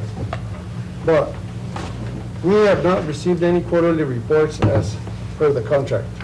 And for me to get this and read this reports right now, figure out what's what, makes no sense. Now, COVID or no COVID, we have requests to the legislature for funding also. And over here for this railroad district, you had 70,000 allocated in 2017. That was spent in 2017. Okay, and then 150,000 in 218. And then another 400,000 in 219. Right. That's 2 years ago. Right. We have limitations, and I'm sure that money has limitations. But regardless, to me, my concerns are this, and I've brought my concerns to you before, and nothing has been done about it, and maybe nothing can be done about it, but I'll tell you this. You know, I lived here most of my life, practically all my life, and Grand Avenue was the hot spot, all the way to where Love's is at right now. There was a lot of businesses there in those days. The Silver Spur, the Fiesta, like down the street, okay? To me, I represent Ward 2 in the community there. I have 40 businesses in my ward alone, more than any other councilman here. And it's the fastest growing ward in Las Vegas. And it has the most potential of land, vacant land, for growth. So this contract here, and I'll go back to the bylaws that Mr. Romero mentioned. I looked into them too, because is Lawrence Quintana still a member of yours? Excuse me? Is Lawrence Quintana still a member of yours? That was years ago. No, he's not. Okay. Well, your I've been here bylaws, for years, he hasn't been involved. And can I just say one thing about what you just said? So I submit a quarterly report to Mr. Hendrickson every quarter. It's part of my contract with the state, my contract with the city. He gets an elaborate report that's financial, and it talks about the scope of work, and it gives percentages of what's done. Thank So you for that's that. been going on since we started. thank you for the clarification. Okay. I haven't seen it quarterly in the last year that I've been here. But nevertheless, Lawrence Quintana signed your bylaws in 2010, Okay. and they have never been amended or revised. And on those bylaws, it does indicate you have to have 15 members. Okay. So if you're having a quorum with 7 members, that don't even make no sense to me at all. I need to look at the Well, bylaws. that's your deal. That was I'm just 2010. bringing it out to your light. Right. Okay? But going back to my word, none of this really has anything to do with my ward. None of it. It has to do with his ward, her ward, and his ward. I do represent the city overall. But not even the trickle down. You noticed an extension cord where you plug it in the socket? That's where I'm at. I'm dingling here, all by myself over here, because there's nothing. And you might want to say that this organization does a ripple effect to my ward. And maybe it does, maybe it doesn't. But to me, I think you guys have your homework to where you need to start helping my small businesses in my ward. Regardless of whether we have old buildings or historical buildings or not. Somehow, in your plans, in your criteria, you gotta include my ward. And I don't know if you have the support here tonight or not, but as far as I'm concerned, I'm gonna be abstaining in protest on this item. Because I have no say-so at all, no, nothing is coming to my ward. I'm not being represented here by you guys. Okay. So Main Street, we're relegated to focus on the downtowns. Wherever you are, the 2,000 Main Streets around the country, or if you're in Clayton or Moore, you're focused on the downtown. And that's where we're Point of focused. order. Mr. Mayor, I said my point, and I know where you're coming from, and that's your guys' problem. That's your issue. It's a state, it's a national organization. It's not a state or local organization. Well, you need to change the And- rules. And the money that's coming, if you don't sign my contract, if we don't have the $35,000 commitment, Yeah. number one, we lose Yeah. $620,000. This money is whose money? This We is lose my 600 taxpayers' money in my ward. They want something in return. And they're getting lots in return. No, I'm not seeing it, so. And we had a meeting, That's I fair. had specifically a meeting with you to talk about all of that and explain to you exactly what we do and why we do it. And I explained to you In that exactly. meeting, you were positive. I explained to you exactly that you needed to include my ward and the people that pay taxes in my ward, the businesses in my ward, in your program. That's all I've got to say. Until that day comes, this is where I'll be for right now. Main Street's view is much more about the health of the community and the long term. So, I mean, that's And I what it's understand about. that. I understand that. I totally understand where you're coming from. I don't think you do. I wish you did. No, because I do. I understand how I'm the trickle effect. I'm the extension cord at the end of the cord, the plug-in. But I don't think it's worth writing off $1 million for. Yeah. And that's basically what you're saying. I need you guys to start including my ward and the whole city in this program. Your ward comes into downtown. Your ward eats in the restaurants and shops in the shops. This Christmas, all the shops did well because we all shopped locally. So that was everybody coming from everywhere to shop in town because they were proud of the stores and the downtown. Yeah. And they loved to eat at El Rialto and the Skillet and all the places in the 3 districts. So that's what that's about. It's pro the town, period. But we're focused in one area. We can't do everywhere. We can do this one area. And that's, you bring me to this point. You bring me to this point. I believe that this is a personal agenda. Who's It's personal? not a citywide agenda. Who's It personal? doesn't include me. Who's the personal? From A to B, point A to point B. The 3 districts that you have. The rest of the community is out of bounds. Because that's what we do. There are other groups that take care of other parts of the city. We take care of these When 3 you start parts. taking care of my ward and my people. Thank you. With where- Point well made. Thank you, Mr. Mr. Mayor. One Romero. more question. Okay, so just going back to, you were telling Mr. Councilor Montoya that you only include the three Plaza, the Districts. Plaza, Bridge Street, And, Douglas, and Railroad. So item number 5 on your upcoming contract, it says improve availability of mixed-use housing. That doesn't fall within those areas. I can't hear you with the mask on, and I don't have great hearing. So item number 5 on your new contract, Right. the housing does not fall within your scope of the Main Street. Sure it does. We're talking about, it doesn't mean, listen, neither did the Lincoln Street gazebo when we went and did a report on it.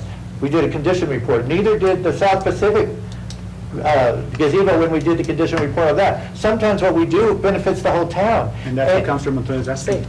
I'm just saying, so the housing issue, we're talking about housing in the districts, but it's a broad issue. We can talk, this person that we're bringing can talk about housing in general in the town. Well, I guess some of these questions, I mean, but I'll ask one more pertaining to that USDA grant. Could you go ahead and name the names of those individuals that did get that grant? I gave you, they're in the I know you got the business names, but the business owners. Can we have that for the record?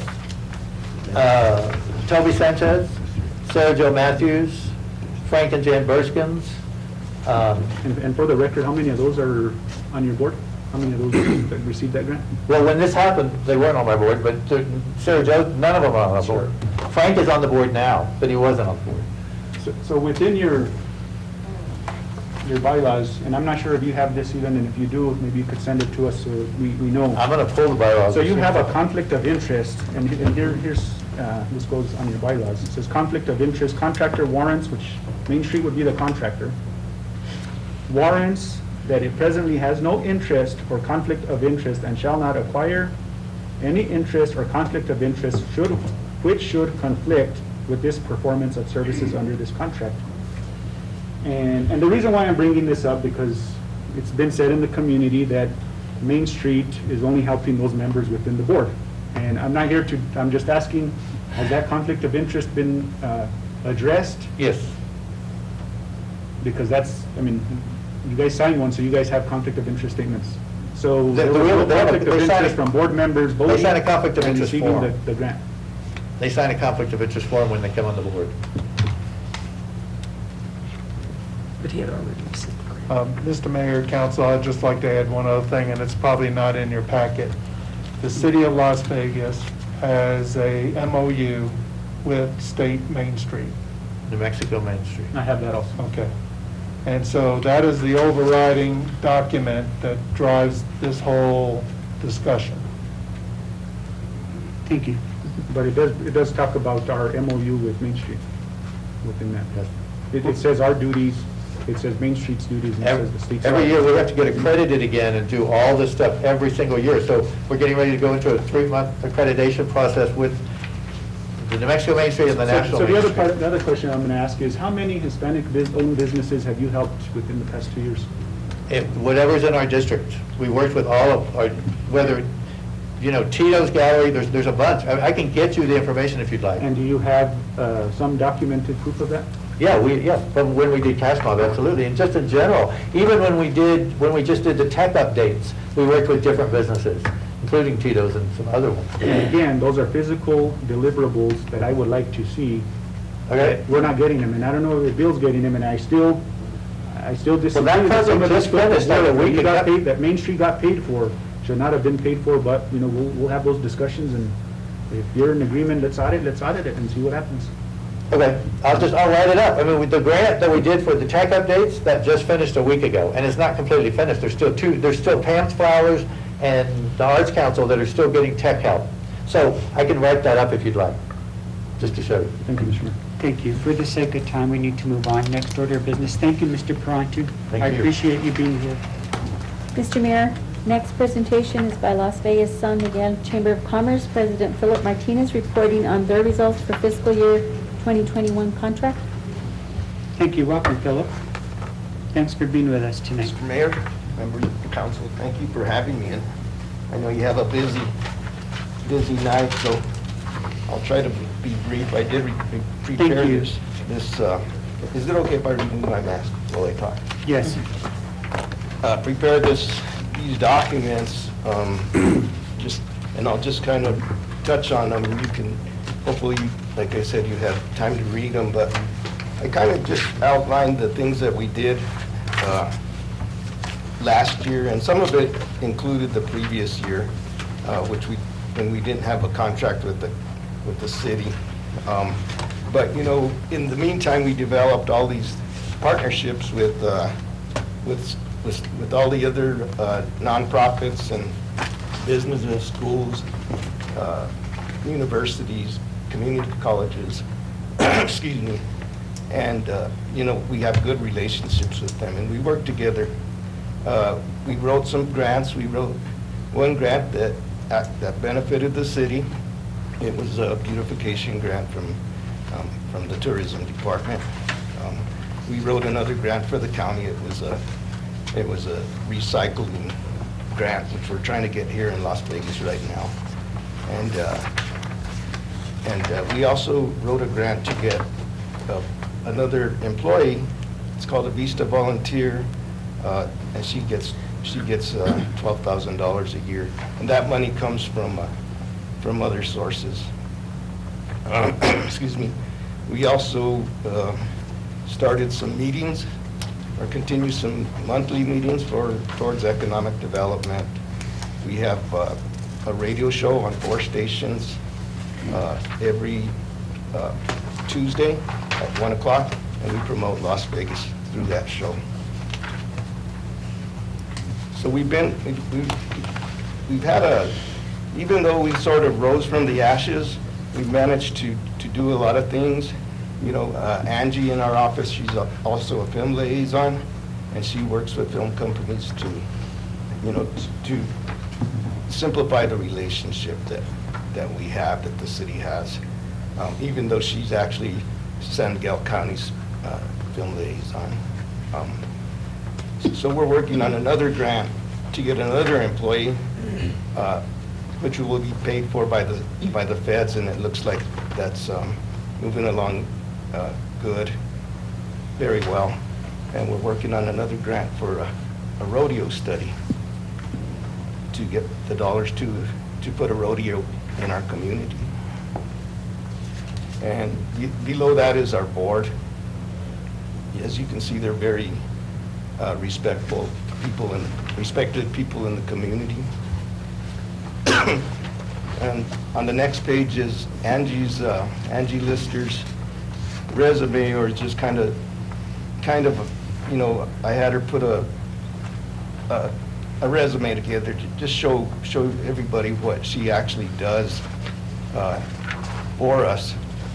So she, you know, even though she also mans the Welcome Center, she does a lot of extra things, and she works with all these communities that are around us and other businesses, and she works a lot with bringing businesses in and getting them in contact with the right people. So she's doing a great job, and I think she's doing a great job getting the right people on the radio, you know, for interviews. And so far she's set up 2 job fairs. She's planning one, I believe, Monday at Carnegie Library Park. So that's important, what she's doing there. So she does quite a bit. She does more work than she can actually. She does more work than what she gets paid for, put it that way. And so a lot of her time is volunteer time. I put my own resume just to show you folks basically what I'm involved in the community and in the state. You know, ever since I've been the chamber president, I decided to reach out to these organizations, and know that I do work for free. So I'm the cheapest paid director in the world. On the next page, there's an article written by Susan Saidi, and she talks about the importance of a chamber of commerce. So it's a very good article that she did for us, and we didn't ask for it. She volunteered it. On the next page is one of our CED meetings that we have monthly. We had them at New Mexico Highlands until COVID hit. Then we started doing them on Zoom. Next page is grand opening. That's Krager's Tacos. He cooked at the grand opening for T-Mobile a 3 weeks ago. Those both pages are there. And I just wanted to say that, you know, even though we couldn't occupy the train station, we still work like anybody else working at home. You know, we did the same things, whether it be Zoom, whether it be reaching out to businesses, greeting people to town. So, unfortunately, we couldn't be there, but I believe it works just like an employee, a government employee that would have to go home and do their job would do the same thing, so. Thank you, Philip. that- Commissioner? Dr. Rodriguez? Mr. Martinez, I get a lot of questions from residents regarding economic development, and for them, it's real confusing. For me, it's confusing in Right. regards to all the different organizations, because we just had a presentation by Main Street, okay? And now we have a presentation by the Las Vegas Chamber of Commerce. Right. Their question always becomes, we have these different organizations, nonprofit, but how do you work together to promote economic development so that it doesn't just target downtown or the railroad or certain wards, but it's Right. for the betterment of Las Vegas and the residents as a whole? So the first thing we did in the first page I talked about was actually reaching out to the other organizations in our community and asked how we could work together. And they were all very receptive about it. And so we started having these meetings, and they started coming to our meetings, and pretty soon it got very popular. We were having 30, 35 people, nonprofits, school districts, businesses, all kinds of people, individuals that would come. And so we kind of feel like that we are the ripple effect, the whole thing. That we feel like we're doing more than our part than what a chamber would actually do normally. We've reached out to other organizations, schools, and actually schools are economic development when you think about it. There's a lot of dollars that go through schools. So we work with the schools as well. We work with New Mexico Highlands, Luna Community College, and so we feel like we're bringing in a unity to Las Vegas, separate from just taking care of one portion, businesses versus districts, business versus other nonprofits. So we're involved in everything. We're involved in film, and film is all over Las Vegas now. And of course, like the mayor said, we're setting up a meeting to try to solve the conflicts that happen with film. And we do that. We volunteer to do all that stuff. We volunteer to do a lot of things. Thank you. Thank you. Any other questioners? Did you have a comment, Yeah. Mr. Brewer? Yeah. Go ahead, Mr. Thank you, Philip. I just, want to thank you because ever since you took over on the chamber, you have not made just an exclusive club for certain individuals. You've included individuals from all over the community, from all aspects, the districts, the Luna, the city. I mean, from every part of this community, you've invited them. They've been part in decision-making or opinions from within the community, and I appreciate that. That's what we need more of. We need more diversity. We need more input from all around, not just a select area. But what I do want to, looking at your scope of work, Right. again, I'm very critical on this, and I just Exactly. one thing that, on number 5, on the housing issue, it says develop solutions. I mean, again, I'm going to go to that physical deliverable. I don't know if maybe there can be something, a report or something that we could get that, Sure. with that. Sure. And then the other question that I had, and no disrespect, I know, you sit on some of our boards, Right. but this one that kind of like raised an eyebrow, me sitting with you and just for the record, to those that I missed the last meeting, I was in isolation due to coming in contact with somebody with COVID, so I missed the last business meeting, I missed the last council Right. meeting. So just for the record, so, people don't misconstrue that we were purposely missing this meeting here last week. But, on item A on economic development, it says, work with the business committee to determine the best approach to recreating an economic development entity, provide a plan implementing the findings. So this one just kind of, and maybe there's a way that we could, maybe you could abstain, but just me looking at it kind of from a kind of auditing standpoint a Right. bit, is we're paying the chamber $1,000, but then you sit on the board, so the plan that, because I know that's one of the things that the mayor had recommended is coming up with a plan. Right. So just how do we separate that? Because we do value your opinion on the board, but at the same time, do you use that plan to present to us as a deliverable in the scope? I don't, Or how I do we- don't, I realize that, it could be a conflict, but the way I see it, it's actually an education for me Yeah. to sit on these boards. Yeah, yeah, And so I'm really the one getting paid to sit on these boards, but I'm not using it to manipulate any other part of a contract or an explanation for anything. So how would we change that? So, I mean, again, it's always a perception sometimes, and I'm not trying to Right. No, I judge anything, we just, I how do we make understand. sure that that doesn't kind of raise a red flag, Right. with that? Could we,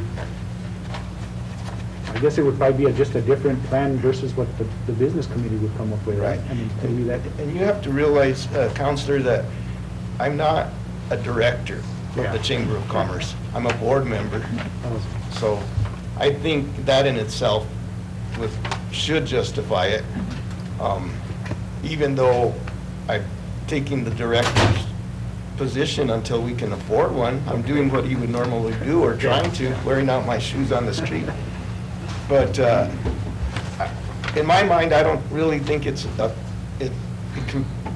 can be misconstrued or look like a conflict of interest. Again, I just want to, Yeah. bring that to the attention, just in case, we did ask that question. Right. And I know your work ethic, I know, working with you from my years past with the schools, you've always been Right. ethical, you've always been honest, and I just wanted to, bring that to Right. No, attention, that's- just so, in case anybody else in the community, because at the end of the day, we Right. hear it, oh, well, he's on this, and Right. and we just want to clear that up, and I just wanted to bring your attention, and no disrespect. No, there, that's but fine. Just so you know. I just wanted to let you all know one thing as well. Since the chamber sort of fell apart, they were barely being held on, and when we started working, when we got a good board together, we were able to actually develop. We were broke. We were in the red, and so we were actually able to develop. We were able to increase our membership. I think we probably have 85 business members now. And we were able to do that. We were able to help them through COVID with our advertising and, getting our Facebook, our webpage, the radio, the CED meetings. We were able to actually help them. So I think that people, and I don't know if an auditor would see it this way, but I think overall the general population here thinks that we're doing an outstanding job and that we're being upfront. We did have problems. We need to fix a lot of things. We're almost there. We're guilty of our charter not being updated, and our last meeting involved that charter. So Thank you. Thank you. I want to limit the discussion. I'll entertain one more comment. Mr. Montoya. This is for your job fair right, that you're having. right. Mr. City Manager, I saw in the same packet that they had a July job fair at the Plaza Hotel, and we offered the Middle City Express to them for anybody that was wishing to go up there and get a ride to that job fair. Can we do the same thing for the Chamber of Commerce and offer the Middle City Express for them? And I would even extend it that anybody that wants to apply for the City of Las Vegas and doesn't have transportation to come and get an application, that we do that service for them too. And you're welcome to have a booth as well, And then the other thing, Mr. Mayor, is, I've visited the train station and had a few meetings there, and that place is probably like 95 degrees in there. A reason why that air conditioner hasn't been fixed. We have employees working there under bad conditions.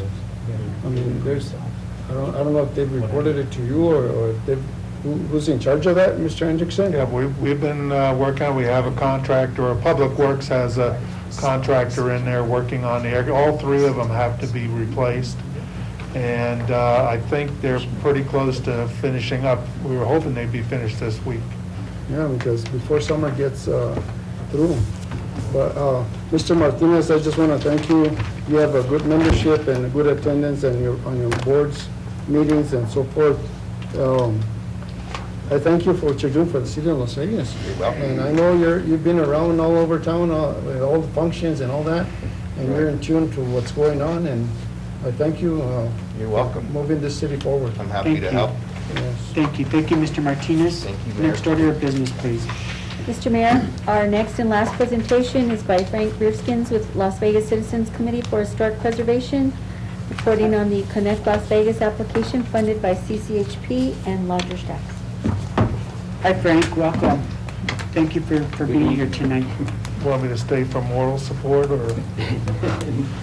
Does it, are there handouts in your packet? Yes. Yes. There- Yes. There's There is.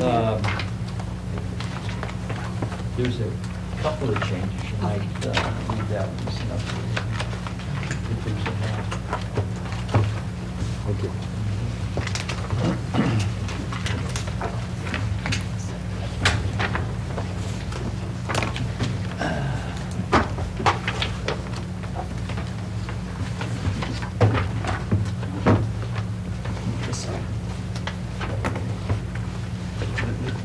Go ahead, Mr. The Rivskins. first question would be, how many of you have downloaded the Connect Las Vegas? I did last, I have. a couple of nights ago. Okay. Wonderful. I'll go briefly through the deck that has been provided. Just at a high level, and this data is for the 2021. So the application basically was live in January. Over that period of time, there's been 400 unique people that are using the application. They've used it around 1,500 times and have viewed over 14,000 pages of information. Actually, I have an old copy in front of me. Could I switch with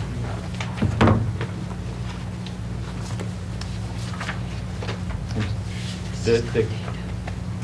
I'm on the page with the chart on it, please. I'm sorry about that. The application on the Apple iStore has been viewed 5,400 times. Now, that means people have been exposed to it. Out of that 5,400 times that the Las Vegas app has been up, 460 have downloaded it. The next page gives you current data as of yesterday. Almost 20,000 pages have been viewed on the application. A page would be the viewing of a, for example, a building and its explanation. Almost 2,000 sessions with a total number of 500 people using it. What's rather remarkable is that the average time a user is using the application is over 13 minutes, which in the technology world is phenomenal. They're looking at an average of 10 pages whenever it's been used. On the next page, in the promotional information, there are 2 QR codes that are on the publicity. This data shows us who, where those codes were scanned. What does QR mean? Quick read, I think. Okay. Of the codes, the top chart shows this as of the end of July. With the activities of last week, I updated what it was yesterday, so it picks up what 2 weeks usage incorporated. 214 people have scanned this card on an Apple phone. 100 people have scanned that card on a Google Android phone. As of yesterday, 237 people scanned it on an Apple phone, 121 on an Android. And what that represents in just a matter of less than 2 weeks, we've seen an increase from 314 to 350 people downloading it.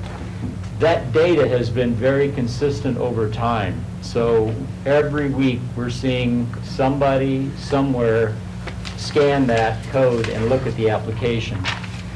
On the next page, you'll see 40% of the people that are using this application are from New Mexico. California is the next most popular place, followed by Texas, Colorado, New York, Arizona.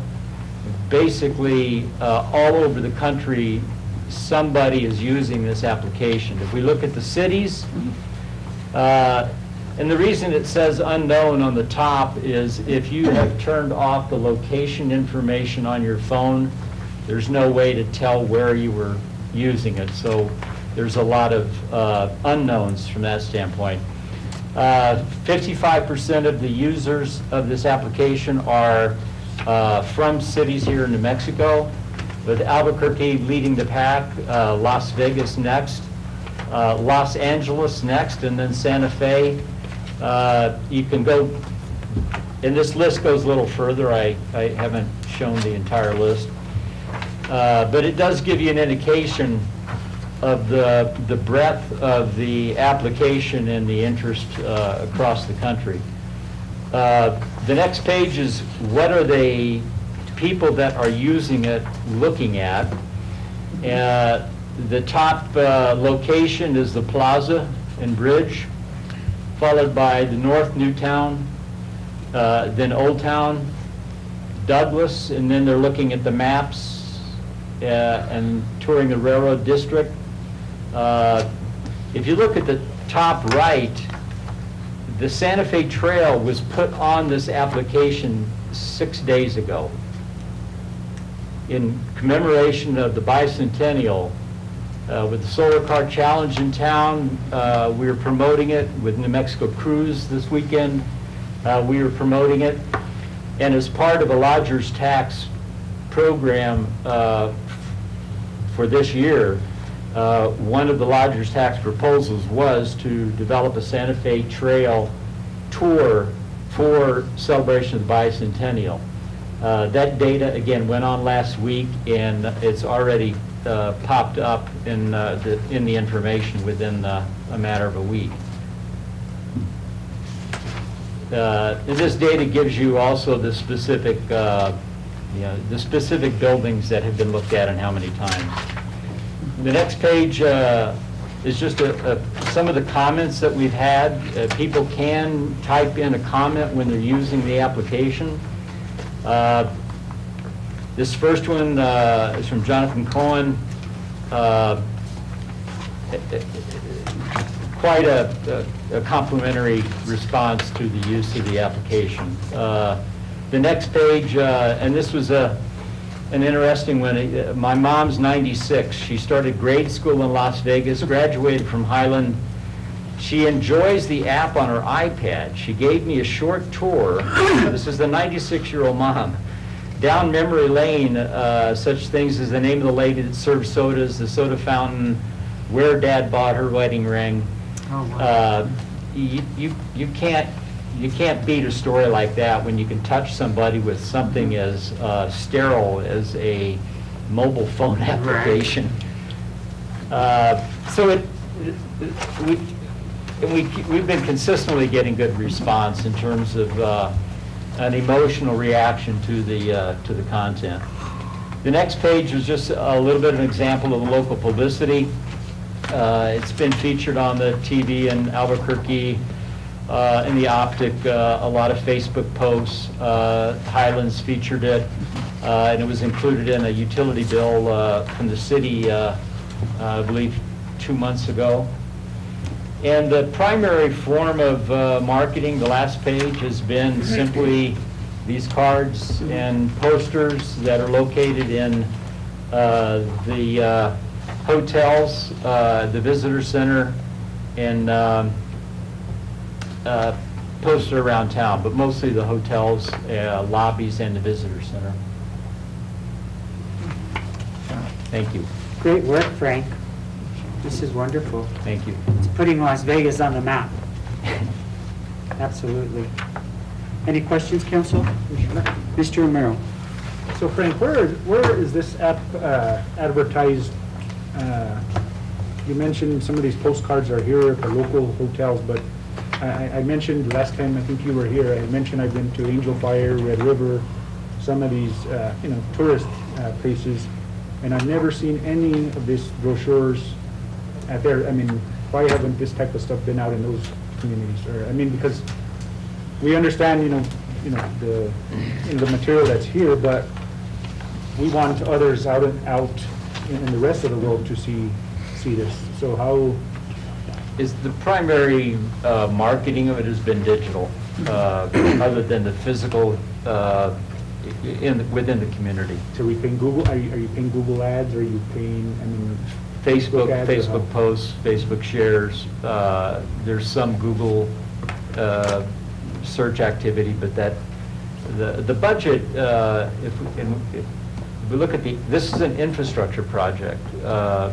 And I believe if we look at the proposal, there wasn't a lot of money to be able to advertise on larger media. There certainly could be located or placed in a lot more locations, and we were hoping one of the primary. Because I'm looking on our website, the city website, and I don't even see that app mentioned here. Maybe I'm looking in the wrong areas, but I don't. I think if you go to Visit Las Vegas NM, it's on there. Yeah, but if I go to Las Vegas, New Mexico.gov, because that's, if I'm. I don't have access to getting the content on that site. We did put it on the Visit Las Vegas, and you bring up a good point because we're working on the brochure that will be delivered all over New Mexico. And I think that would be another good point to put on there. I hadn't given that a thought at the time, but I'm going to look into having that ad put in on the brochure. Back when earlier, pre-COVID, the original visitor's guide, I had already arranged with Andy and Melissa that we'd have running a full-page ad for the app, but that didn't happen. I had mentioned that if they end up with the brochure card, that maybe they can put the ad in there, but.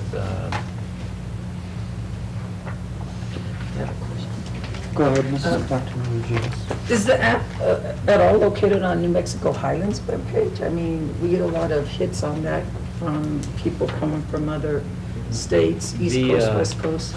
And again, it's up to the institutions to support it. This was put in every new student's handout this last week. And Highland did publicize it in their newsletter earlier this year. One of the examples, I believe, in the deck of local publicity was Highlands University. I think it's an excellent app, and you get I love data, so that really is supportive of how the app is working. Then the next step probably would be, how do we get it out to more communities, right, in regards to advertising? And I think that's really where the discussion should go. The CCHP contributed in the beginning. I'm no longer on that board, so I won't speak for what they might do going forward.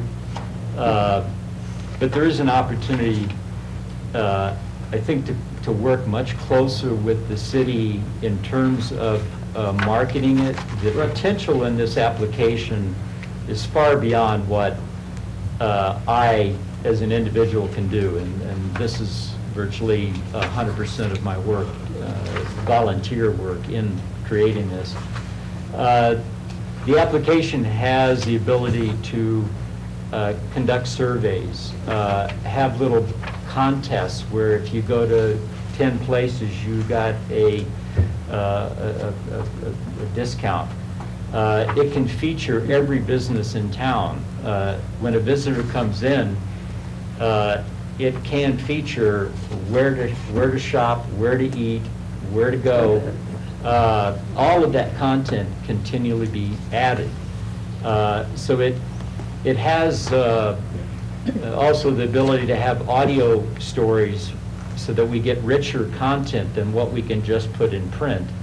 And I have to keep reminding myself too, I probably have 400 hours of volunteer work to create that. For $7,000 investment from lodger's tax, if this were done in the market, this is a $50,000 application. Oh, definitely.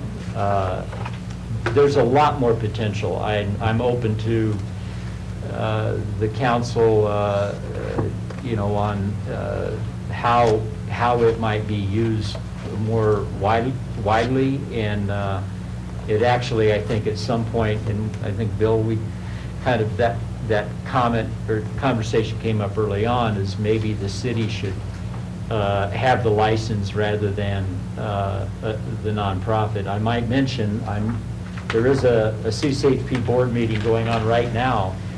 The annual license renewal for this, which is $2,200, is up on the agenda at CCHP. If they choose not to pay that license, this application is gone.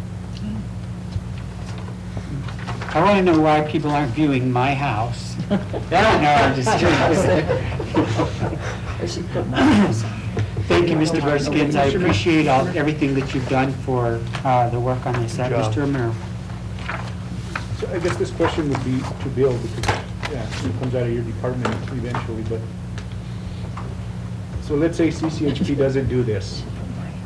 I think there's something that we need to look into, is that, we fund one thing like this, and then they decide not to, then it's like $7,000, gone out the wayside. So there has to be, when we fund any of these projects, that, the sustainability, the long-term return on it, because it makes no sense to do it 1 year or 6 months, because we all know in any app, any website, those of us that are familiar with it, it takes more than 1 year to get something going, for people to routinely look at it, for people to get on it. And if we did that, we basically just threw our money out the window. So, I think that needs to be taken into consideration in future projects. Well, we haven't had the discussion inside lodger's tax itself, but outside that, we have discussed, should the city take it over? What are the implications? How do we advertise businesses on there if we don't advertise all the businesses, that type of thing?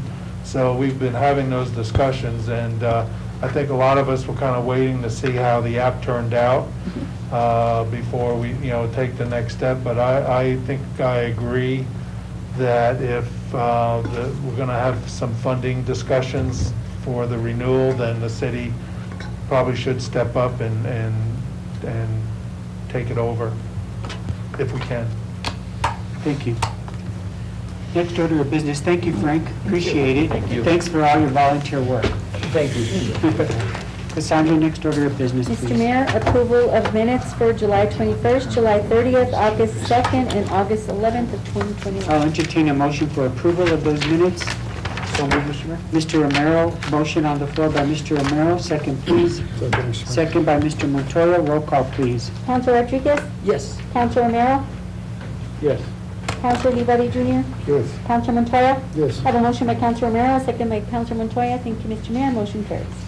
Thank you. Next order of business. Is our consent agenda, and that consists of items 1 through 6, and if I may read them into the record. Mr. Mayor? would- Minus 5, right? Cassandra, would it be too late to remove item 3 to this business, or we should have done that earlier?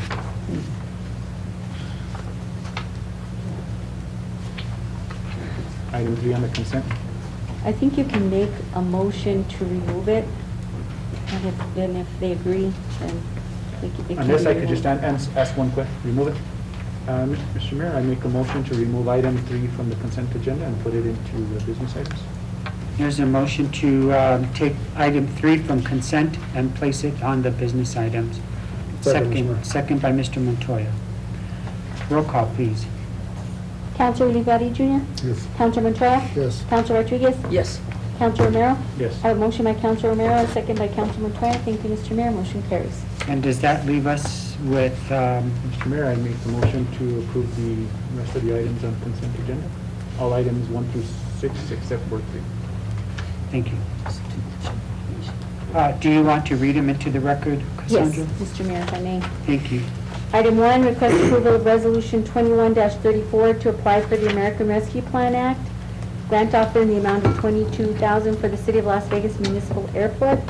Item 2, request approval to award request for proposals RFP 2021-23 for wastewater planning, design, and construction phase engineering services to Molson Corbett and Sauter Miller and Associates.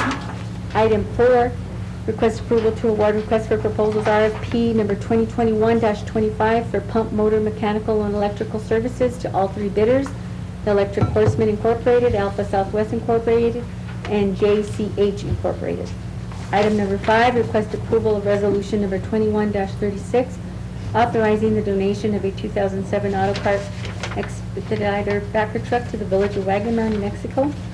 And item number 6, request approval of resolution number 21-37 regarding virtual attendance for governing body meetings. Thank you. There's a motion on the floor by Mr. Romero. I'll entertain a second. Second, yeah. Second by Mr. Olivari. Roll call, please. Councilor Rodriguez? Yes. Councilor Montoya? Yes. Councilor Romero? Yes. Councilor Olivari Jr.? Yes. I have a motion by Councilor Romero, a second by Councilor Olivari Jr. Thank you, Mr. Mayor. Motion carried. Thank you. Next order of business, please. Mr. Mayor, next order of business are the business items. We have business item number 1, request approval of Main Street contract, fiscal year 22 contract. We have, See this? We have item 3. Item 3. Does that have to go Two items, first? sorry, item 3 first, the one Okay. item that was taken from consent agenda. All right, item 3, please. And that is request approval to publish ordinance number 21-15. Let's see, sorry, I'm on the wrong. Request approval to award requests for proposals, RFP 2021-24. This is for solid waste facility planning, design, and construction phase engineering services to Sauter Miller and Associates and Mulder Corbin. Who has questions, please, on the council? Any comments? So, Mr. Mayor? Go ahead, Mr. Romero. My question on this one, Maria, Sauter Miller, and so how are they, how is there 2 different firms on this? Councilor, Mr. Mayor and Councilor, the reason why there were 2 different firms is we do have a few projects that we're going to be looking at, and we always like to have more than one engineer available so that we're not giving all the work to one engineer. So Sauter Miller ranked the highest. They actually already had some projects in progress. Molson Corbin ranked second, and so we will share the work. Okay, so it's for the facility planning and design, so how would you separate that? So like currently, Sauter Miller is working on a grading and drainage plan, but we also have a need for a new facility, need for a new tipping floor. We had received a $4 million cost estimate, which was way too high. So we're going to request a cost estimate from a second engineer. And then if that's way too high, then we'll go to a third engineer. Mr. City Manager, what's your opinion on that? I believe that if there's enough work for them both to do it, I don't know if there's rates that are tied to each one of them, if they were based off of rates or they were based off of previous work history. Because it's an RFP, we're not allowed to use rates as a deciding factor. It is past experience, current work, quality of work, proximity to the community, and experience with the community. What would your recommendation be? I would move to approve it. Both? Mr. Mayor, you're done. Go ahead. You're done. Mr. Montoya.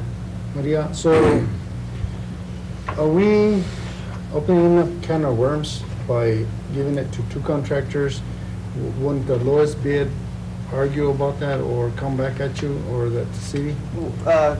Mayor, Councilors, we have done this before because of the either the extent of the work being done or the ability for the city to make the best decision, or for the director and the city manager to make the best decision for the city.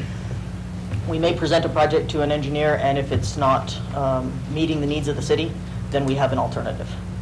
So the fact that we went through the RFP process, that they were ranked and rated according to their quality and according to a well-defined scope, which does not include cost, it does allow us to do this. There are checks and balances, which I go to the city manager if there's a task order or some project that needs to be looked at. It'll go through not only the manager of the solid waste facility, but myself and the city manager. So you're going with the first firm first? Yes. And if they can't do the job, then you go to the second one? We'll either go with the first firm first, or if the firm is overwhelmed, and then it becomes an issue of we're not going to be able to get the support we need because we've provided a lot of work to one firm, then there will be a second firm already under contract for us to use. And this contract is for how long? It is up to 4 years, renewable every year. Oh, okay. Thank you. Thank you, Mr. Mayor. Thank you, I make a motion to approve and award RFP 2021-24. Thank you. There's a motion on the floor by Mr. Romero. I'll entertain a second. Second. Second by Mr. Montoya. Roll call, please. Councilor Rodriguez? Yes. Councilor Olivari Jr.? Yes. Councilor Romero? Yes. Councilor Montoya? Yes. I have a motion by Councilor Romero, a second by Councilor Montoya. Thank you, Mr. Mayor. Motion carries. And I need to, just a point of order, and I apologize, Maria, I did not welcome you. Thank you for being here. Next order of business, please. Mr. Mayor, the first business item, request approval of Main Street fiscal year 2022 contract. We have Bill Hendrickson, Community Development Director. Mr. Hendrickson, I guess we've heard it all. What's the pleasure of the council? I'll entertain a motion.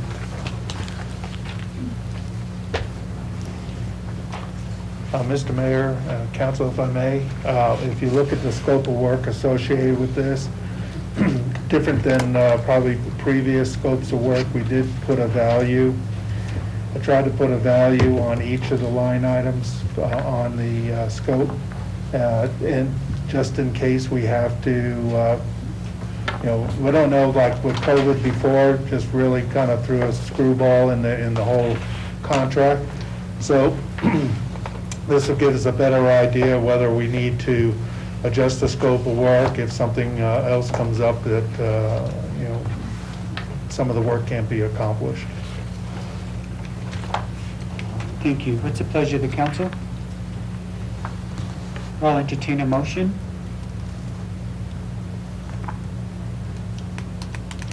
No motion? The item dies. Thank you. Next order of business, please. Mr. Romero. I want to make a suggestion. As I mentioned in this, I know how important Main Street is. I'm not ignorant. I'm not a second or third grader, as some of you have claimed. But I will state this, is that I like to see physical deliverables, and I like accountability. Some of these items, and I'm going to go ahead, go through a few here. Continue to work and implement wayfinding and install signage. I didn't know Main Street installs the signs. Last time I checked, I thought we were going to install them. Am I right? But no, they're going to be helping us because we're going to have the contractor come into town and we're going to go around, visit all the locations and discuss, the way, however the signs are going to be installed. So Main Street will have a crew? They'll be working with us to do that. Okay. And then item number 4, work to reactivate our state-authorized Las Vegas Arts Council. I have an issue on this one in kind of the same way I did with the chamber, where I know Michael Prantu sits on the marketing committee, am I right? Excuse me? You sit on the marketing committee? No. No? Okay, maybe I guess. Okay, then I guess that one, I was under the impression you sat on that. Thank you. Is that it, Mr. Romero? All right, so, my suggestion would be is, I support Main Street, but according to the last contract, I'm at odds that I don't think that we met the deliverables. I have issues with that, but I would like to see more physical deliverables on some of these items. Thank you. Next order of business, please. Mr. Mayor, item number 2, request approval of Las Vegas San Miguel Chamber of Commerce fiscal year 2022 contract. Mr. Hendrickson? Thank you. What's the pleasure of the council? I'll entertain a motion by the council. Mr. Mayor, Mr. Romero. make a motion to approve the Chamber of Commerce contract. There is a motion on the floor by Mr. Romero. Second, please. Second. Second by Mr. Montoya. Roll call, please. Councilor Olivari Jr.? Yes. Councilor Montoya? Yes. Councilor Rodriguez? Yes. Councilor Romero? Yes. Have a motion by Councilor Romero, second by Councilor Montoya. Thank you, Mr. Mayor. Motion carries. Thank you. Next order of business. Thank you, Cassandra.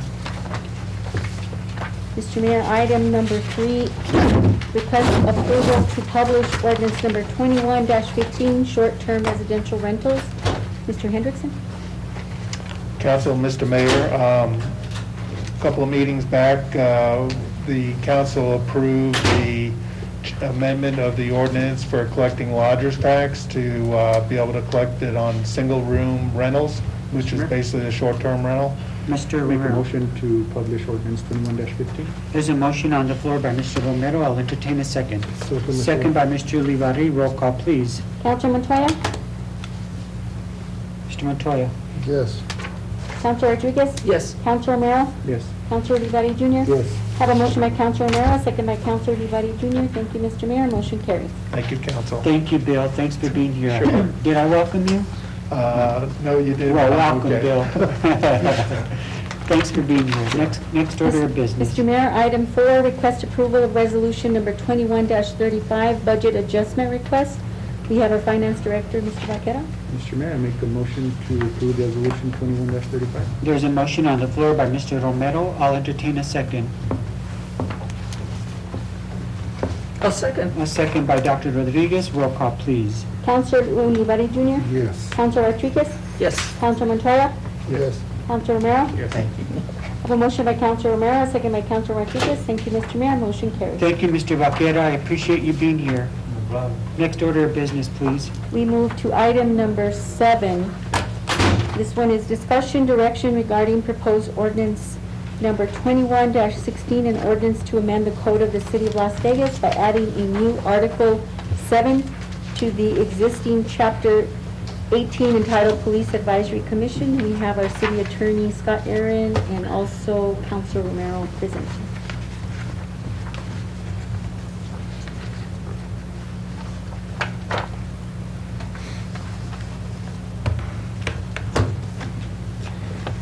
I'm trying to pull it up now. We just have 456 exhibits here to the, I'm just trying to pull it up, so I'm looking at the same thing you are. Mr. So if you Romero, want to while start. he's pulling up I'll stuff. go ahead and start that. I know, I did have an opportunity, I know the ordinance that was given to us through our packets was something that Mr. Scott Aaron had put together. I did kind of put some input from other individuals. I did put one myself together, and there was some differences. I tried to put some of the items that were on the charter into that, and I know Mr. Aaron kind of, maybe he could allude to, the reasons why he suggested his version on it.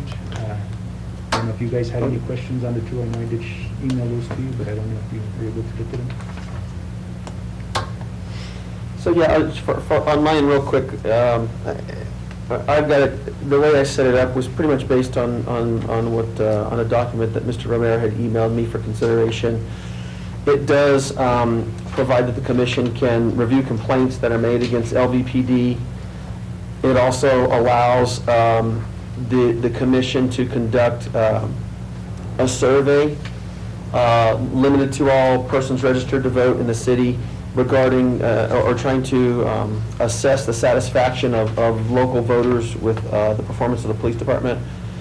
It also allows for the governing body to, I guess, direct this commission to review the police department policies and procedures. And then for the commission, in each of these items, I tried to create a layer whereby the commission then has to reach out to the public for public input so that the public has an opportunity to give input to the commission, right? Rather than the council doing it, it seemed more appropriate for the commission to do that. And then once the commission was able to gather all of their data from public input and from surveys and from reviewing complaints and all of that, then the committee would have to vote amongst themselves, how do we want to move forward? Do we want to make recommendations to the council about how to change something, or do we, and the reason I set up with the majority vote is because what you don't want to have is a committee that you got one or two runaways on it, and they kind of bully everybody else into a particular direction. So I set it up so where there's definitely public input at every step of the way. But by no means is this the Constitution of the United States. I mean, I'm sure it can be perfected. And so if there's suggestions, we incorporate it into that, and that's the desire of the council. I'm happy to help modify this in any way that pleases the council. Will the body have a chance to make any corrections? I just want to reiterate that. What do you mean corrections? Any suggestions? If we adopt it tonight, can the body come back and... It's not adoption yet. No, it's not. It's advertising. Yes, it's not for adoption tonight. It's discussion. Okay. So it's just to kind of kick around. And, you know, here's something, you guys could take a look at this. We can postpone it to another time when there's feedback and come back with some different ideas.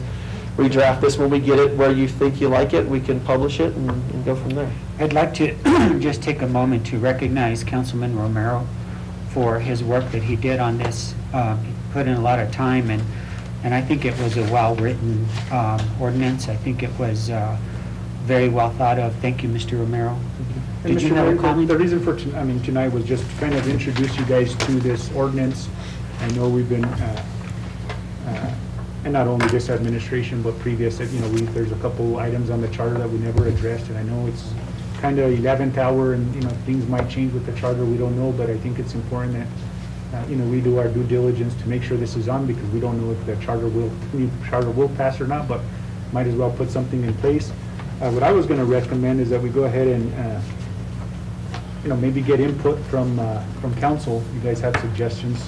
Send us 2 documents to the advisory committee that's currently in place. And also, I think it's going to be important that we make sure that we don't violate anything within the union contract. So maybe Chief might want to sit down with the union guys, and because we don't want to create something that's going to violate the union contract and put us in violation of that and jeopardize that. So I think my suggestion is that we kick it to the police advisory committee and also check with the police union and make sure that we're okay. Yeah, the way it's set up is that the committee is not going to have any power to make any decisions. All they can do is advise council. And then council can basically give a directive to whoever's on the union negotiating team for the city, hey, in the next contract, these are some of the things that we would like to see changed. And then, of course, you're in negotiation. So there's a process, and the most important thing that everyone needs to realize with this new ordinance and the creation of this group is that they're strictly advisory. Nobody does anything unless council gives a majority vote to move forward,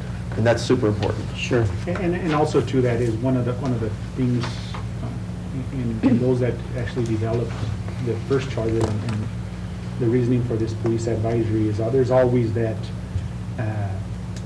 suspicion that there are some internal affairs investigations within PD that complaints that go nowhere.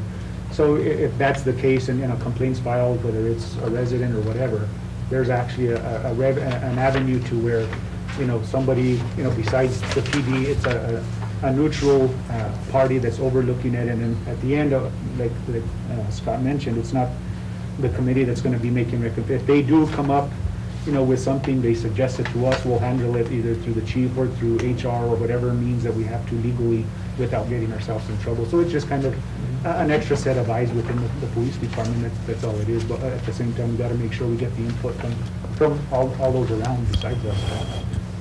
Thank you. Thank you. Appreciate it. So with that, may I make a motion that we kick these two, the draft ordinance from Scott and also the one that I did to the police committee and also the police commission and also to the union for review. Are there people who are already on this commission? Has it already been populated? Yes. Okay.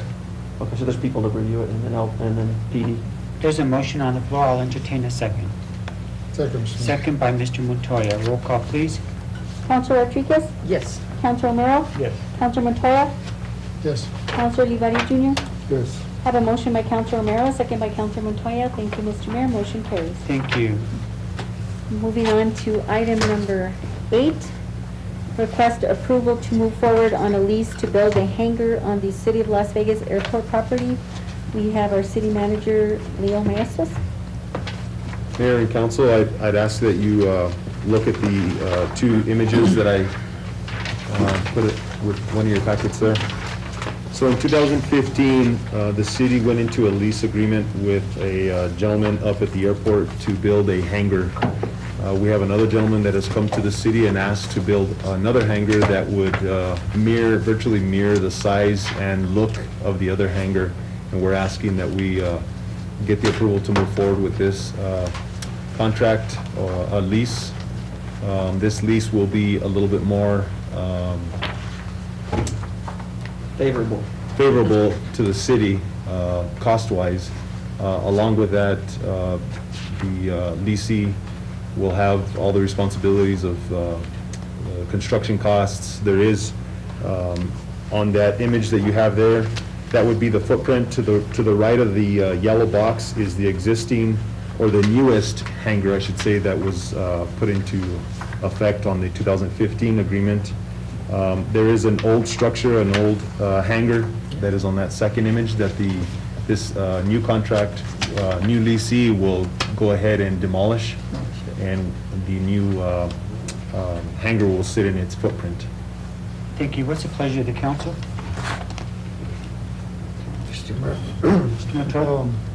Mr. City Manager, so this funding generated is going to go where? For the operations of the airport or to the Yes, sir. general fund? Yes, sir. To the airport. Yes, To the sir. airport, okay. And who's going to demolish that other hangar? So he's going to demolish the hangar that will sit in the spot where his new hangar will sit. Okay. That's part of his agreement. Also, behind the existing newer hangar, as you can see, there's a little slab there. There is some structure that is standing out of the ground. He's willing to demolish that structure that's no longer in use as well. Okay. And I think in the future, Mr. Mayor and Mr. City Manager, I think we need to fix our, the main hangar, the big one, and start renting it out and start generating some revenue from that. To the I movies. think there's a lot of potential. There's pilots that are willing to rent out this building. And then the other thing is, well, not related, is the fire department is looking also for a training facility, and the one in the back could be utilized for that too. Yes, sir. With that, Mr. Mayor, if there's no objections and if there's no discussion, we request the approval to move forward on this lease agreement to build a hangar on the City of Las Vegas airport property. Second, Mr. Mayor. Thank you. There's a motion by Mr. Montoya, second by Mr. Romero. Roll call, please. Councilor Rodriguez? Yes. Councilor Montoya? Yes. Councilor Olivari Jr.? Yes. Councilor Romero? Yes. Have a motion by Councilor Montoya, second by Councilor Romero. Thank you, Mr. Mayor. Motion carries. Thank you, Cassandra. Thank you and welcome, Mr. Maestas. Thanks for being here. No problem.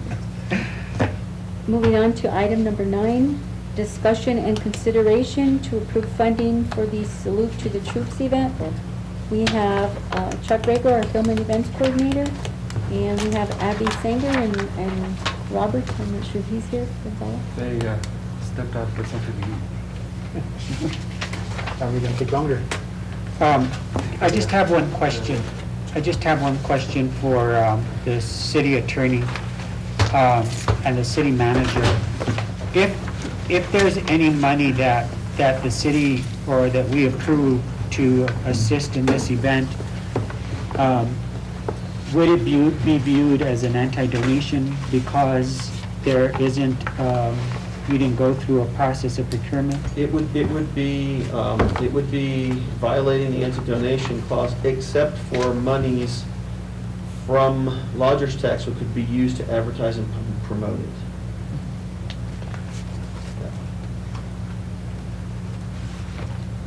So there is an exemption for musical acts or services that pertain to musicians.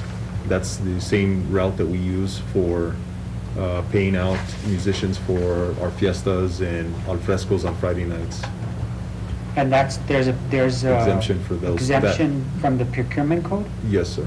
Yeah, the procurement code's not what's hanging it up. What's hanging it up is that this is not a city event. That's what's hanging it up.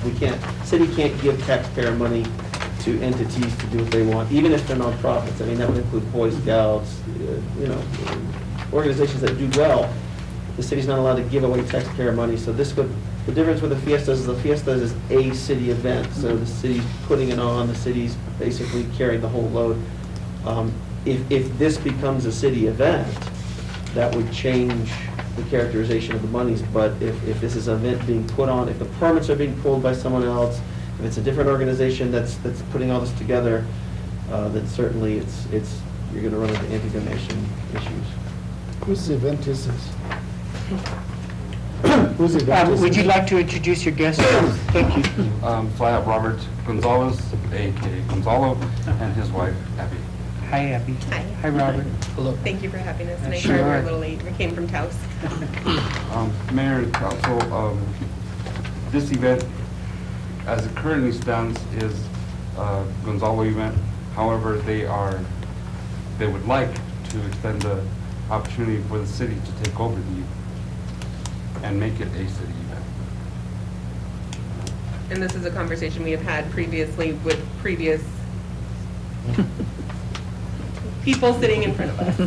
Not chairs. Mr. Romero? If I can, I just want to advocate for this. I mean, I've had the opportunity to attend, the salute to troops, and it's an event that, I mean, it's amazing. We have military from, all over the state that come in, and they have, their ceremony, and then at the end of the day, they enjoy entertainment, a good lineup that Mr. Gonzalo puts together. One of the big things that kind of came up in my conversations with Abby and Gonzalo was kind of the whole thing with lodger's tax and how that plays out and how it was funded. And one of the kind of questions that kind of arose, and Abby being an attorney was kind of leery as to how it's been happened in the past. So, money was given, and then, there was kind of maybe some not controversy, but could be questionable spending as to, was it justifiable on the lodger's tax, how to use it or not to use it. So I just wanted, in meeting with them and meeting with yourself, Mayor, and Leo, was, I want this event. I mean, that's my personal opinion. I hope, you guys all agree with this. This is an event that brings a lot of people to our community. It fills up our restaurants, our hotels were booked once you announced it, am I right? Is what Mr. Alfeld had told you. So it's something that we don't want to lose. I know, there was, other communities have offered to take it over, and we don't want to do that. We don't want to lose it, because to me, it's almost become an event, kind of like the fiestas, the biker rally. It's been a staple here in this community. So, the discussion has been done well. If there's certain items that we can't pay for with lodger's tax, can the city fund them to do it legally and the right way? Basically, that's why we're here tonight, is let's do this the right way. We don't want to, play with, we'll just spend it and see if we get caught, because that's not the way government should operate. We need to play on the up and up and be transparent. So we know that there's some, in looking, and I did call Scott earlier today on the lodger's tax, and the way I read certain things and he read it, there are some uses, that we could use the advertisement. There are police, fire, some of those that we would normally, take on, those we could use lodger's tax, but there's still going to be a balance. And at that point, I guess the question is going to be, would we be willing to, pump in to continue this event? What's the figure you're talking about? Right now, we're looking at $26,684. What does that cover? It's $15,000 for the music. Solid waste is $1,742. Fire is $1,000. Utilities is $3,000. Police is $35,000, so $3,500. And the porta potties are $2,441.57, and that's with a $1,000 discount. Discount? For They what? gave the city $1,000 off. So it would've been- Who did? it would've, Ruben Septic. Oh, okay. It would have been $3,441. Could you give those numbers one more time? Yes, ma'am. Music is 15,000. Solid waste is 1,742.50. Fire is 1,000. Utilities is 3,000. Police is 3,500. And porta potties are 2,441.57. And keep in mind that expecting 15 vendors at $300 per vendor, that would offset this somewhat. So, Mr. Monta? Why are we limited to 15 vendors? well, that's what's been contacted thus far. That's who has been, who has agreed to be at the event. It's because it's Labor Day weekend. We have had people who have had 3-day events who aren't willing to give up the Sunday to come to our event. So they're somewhere Friday, Saturday, and Sunday. So we've been running, we are still, vendors are still contacting us. It is not that we don't have more coming. It's just that is, as of this date, what we have. Oh, but you can have more coming. Yes. Okay. It's not a space issue. It is a date issue. What's the figure as far as maxing out vendors? Is there a number? Amount of spaces at the park? Yeah. How many is that? I think we could put 30. 30? So we could double that then? Well, 30, yeah. Because I noticed this last event that we had for the 4th, I mean, we had long lines. Yeah. We did that intentionally, Councilman. Yeah, and I understand that, but either, we still need more vendors here. And then, my other question is, so what happens if the governor puts a cap on everything? You know, then what? That's what the force majeure clause is for. Because now I think now she's requiring masks in large gatherings or meetings. Or proof of vaccination, Or for proof of any large gathering. Yeah, so in the schools, the same thing, the Highlands, everybody else. So what's like the second step to that, or are you guys okay with that, or you guys are aware that there might not be a show? That's, You're taking that chance the and that risk? nature of the life we're living right now, so. Okay. And this would be located where? At the plaza? Mhm. And would it be the same stand as the last one for the 4th? No, they would be utilizing the gazebo. The gazebo. The stage came in at too Okay. high a price. Okay. And I guess all these bands, that's what they charge? That That's is what they're worth, and that's... Much less than they normally charge, to be Okay. honest. Everybody gives discounts for this event, and for 8 years, we have fundraised, we have done everything we could to put on this event. We had the graciousness of lodger's tax for a few years until I started doing the research, and I scared myself and realized that our invoices that just said salute to the troops 2018 should never have been accepted, No, nor I- should we have received a check. So right now, we're just at a point of me realizing how scared I am to even consider doing that again, which is why we're here. And then, Mr. City Manager, do we have this kind of funding available? We did have some savings for, during the fiestas from one of the line items. Okay, Not exactly that amount, but we did have a savings. okay. And I don't see a schedule here for the veterans and that. Is there going to be a parade and allowing time to recognize them and stuff like that? Yes, sir. So the event starts at 12 noon with a processional. We're going to try to keep it as close into the plaza as we can so we don't have to close down more streets. What we'd like to do is a procession of there is a contingent of the 720th Division that served in Desert Storm 30 years ago. And this is dated for when? Sunday, September 5th. September This coming September. 5th? Correct. And you know we have construction going on. I over do. there. I am aware. Yes. And how is that going to work? Well, that was the discussion. I mean, whatever construction's happening, they do it or they don't. Oh. So As long that's... as we can that's get a- our vendors into the plaza, that is our biggest concern. And if there's one entrance that we can get into and out of with a rig, we're okay. You know, nobody has a truck larger than So- 30 feet, So as a secondary, is there a secondary place or no? I mean, Not contemplated. Because we don't know what's going to happen over there. I mean, that's a high risk. It is something that we have been battling with amongst ourselves on how we're gonna You know, handle it. So is a concern that the construction may be in the way? So most of the construction right now heavy portion is along Bridge Street where they're replacing the water line. Yeah. Right now, we're just doing small little cuts, small little pavement, cement pours. So nothing will be done in the park area during this time frame. Okay. I hate to be rude and blunt, but what's in it for you? How do you profit? We don't. This event is not, we are not a nonprofit, I'm saying that right now, but we do not, we have come out of pocket for this event. This is a tax write-off at some point for us. This is not any kind of money-making venture on any level. Because people will wonder. Yeah. Can I remove my mask? Yes. So, this event was like my idea, and Abby can attest to all the crazy ideas I have. She has to put them together. But I have an uncle who I saw suffer all my life, and he has like PTSD. He was a tunnel rat in Vietnam.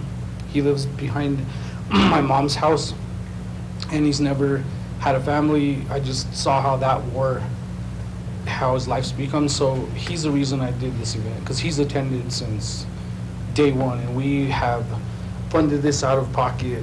I don't make a dime on this. I pay my band because I wish I could find musicians that would donate their time. Some do. But yeah, so to have it here in my community where I grew up means a lot. And a lot of my classmates were part of Desert Storm. So it's all kind of coming together, so to speak. But yeah, to answer your question, like, I don't ever intend to make a dime off of this. I just want to have enough money to keep this event going. So I would never take any money for this event. Okay. One other comment that I have is this the last year you're going to do it and it's going to become a city event, or how's this going to work out? If it would be the wish of the council, yes, that was the plan. If it makes things easier for the event, that would be great.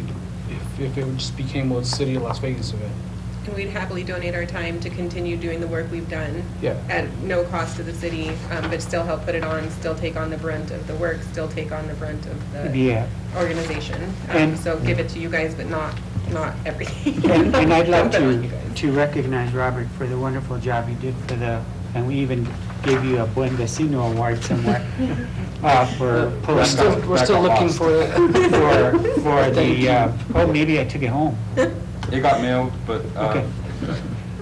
For putting that, all the bands together for the 4th of July. I think everyone was so iffy, and just at the last minute, everything came together, but I don't think it would have without you, and thank you. So Chuck, on these numbers that you have here, you're asking for $26,000. And I see Gonzalo's is blank here. Does that include his? Or is his donated, or what? I don't know what numbers you're looking at, Councilman. And that's from the spreadsheet that I sent, and yes, that means we are taking $0.00 from the city for this. And everybody else is charging? Yes. How's that right? That's not fair.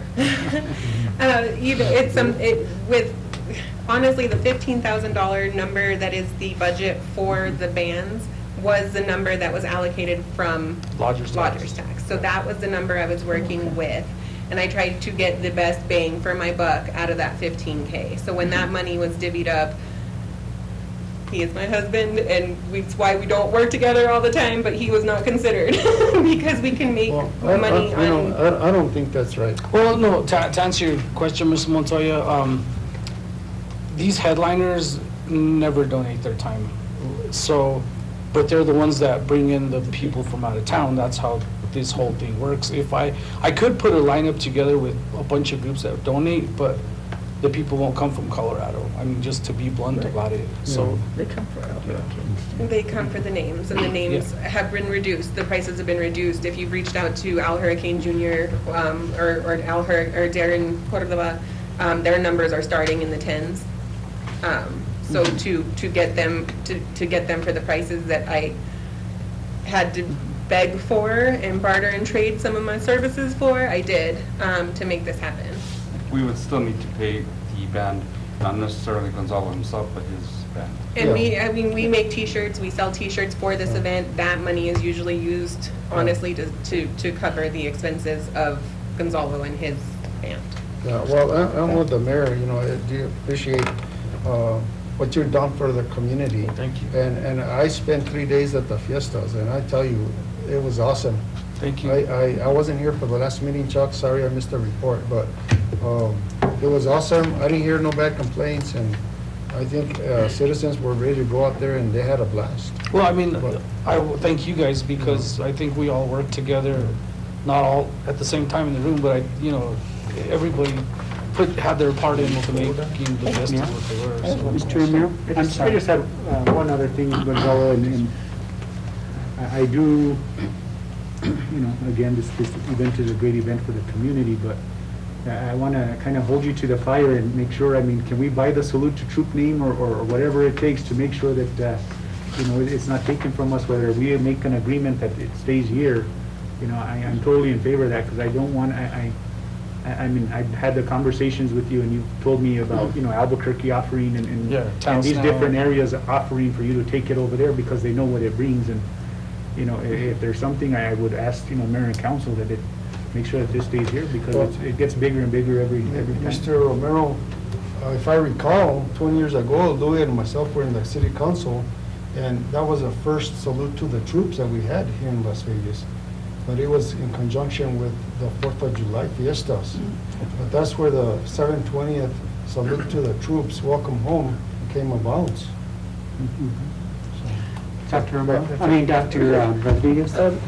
I appreciate all the work that you've done. That's a lot of work. And I'm a veteran. And, I come from one generation from great-grandfathers who have all served in the military.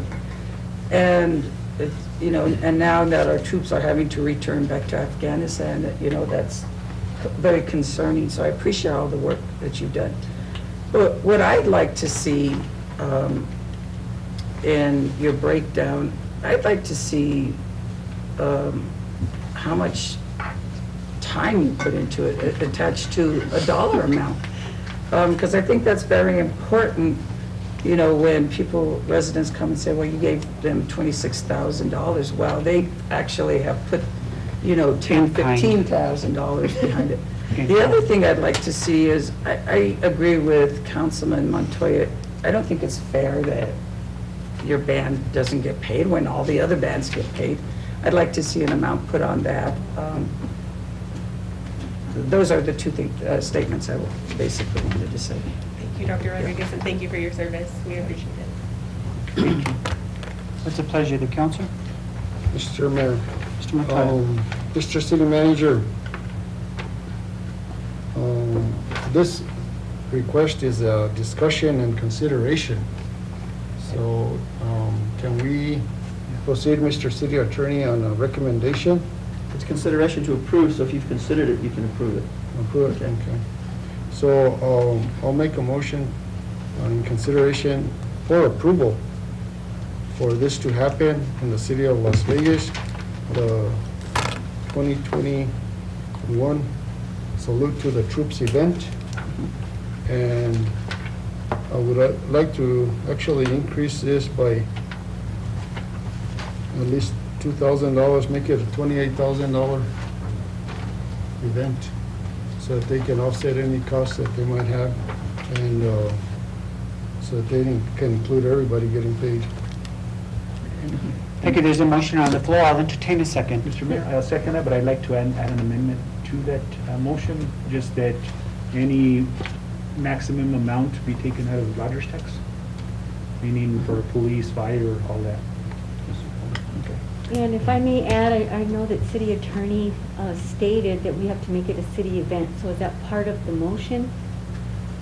In order for us to... I think the council just needs to give direction so that me and this attorney, I forgot your name, sorry, us attorneys can do our nerdy work to pull it off. I'll put that in my hours as well. So that it'll also be a city event. It's going to have to be a city event, so whatever it takes to get that done, we'll work together to figure that out. Do you want to amend your motion, sir? Yes, we'll amend it to include that it'd be a city event. Thank you. And that the larger tax funding would be able for that. Thank you. Is there a second? Second by Mr. Romero. Roll call us, please. Councilor Rodriguez? Yes. Councilor Romero? Yes. Councilor Ugarte Jr.? Yes. Councilor Montoya? Yes. I have a motion by Councilor Montoya, a second by Councilor Romero. Thank you, Mr. Mayor. Motion carries. Chuck, thank you for being here, and neighbor, thank you for being here too. Robert? Thank you. Appreciate it. Next order of business, please. Yes, our last item was item number 6, consideration of salary increase for city attorney. What's the pleasure of the council? Is there a discussion? You have Scott Aaron as city attorney. He has a presentation. Yeah, it's a short presentation. I know we're running on fumes here, and so I'll get to the point, make it as quick as I possibly can.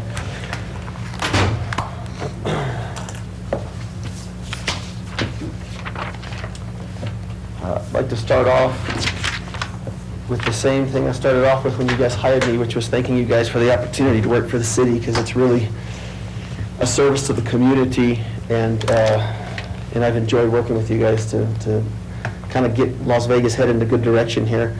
You know, Las Vegas has taken some giant leaps forward in the past year and a half since I've been here, in part because of the work that's getting done at City Hall.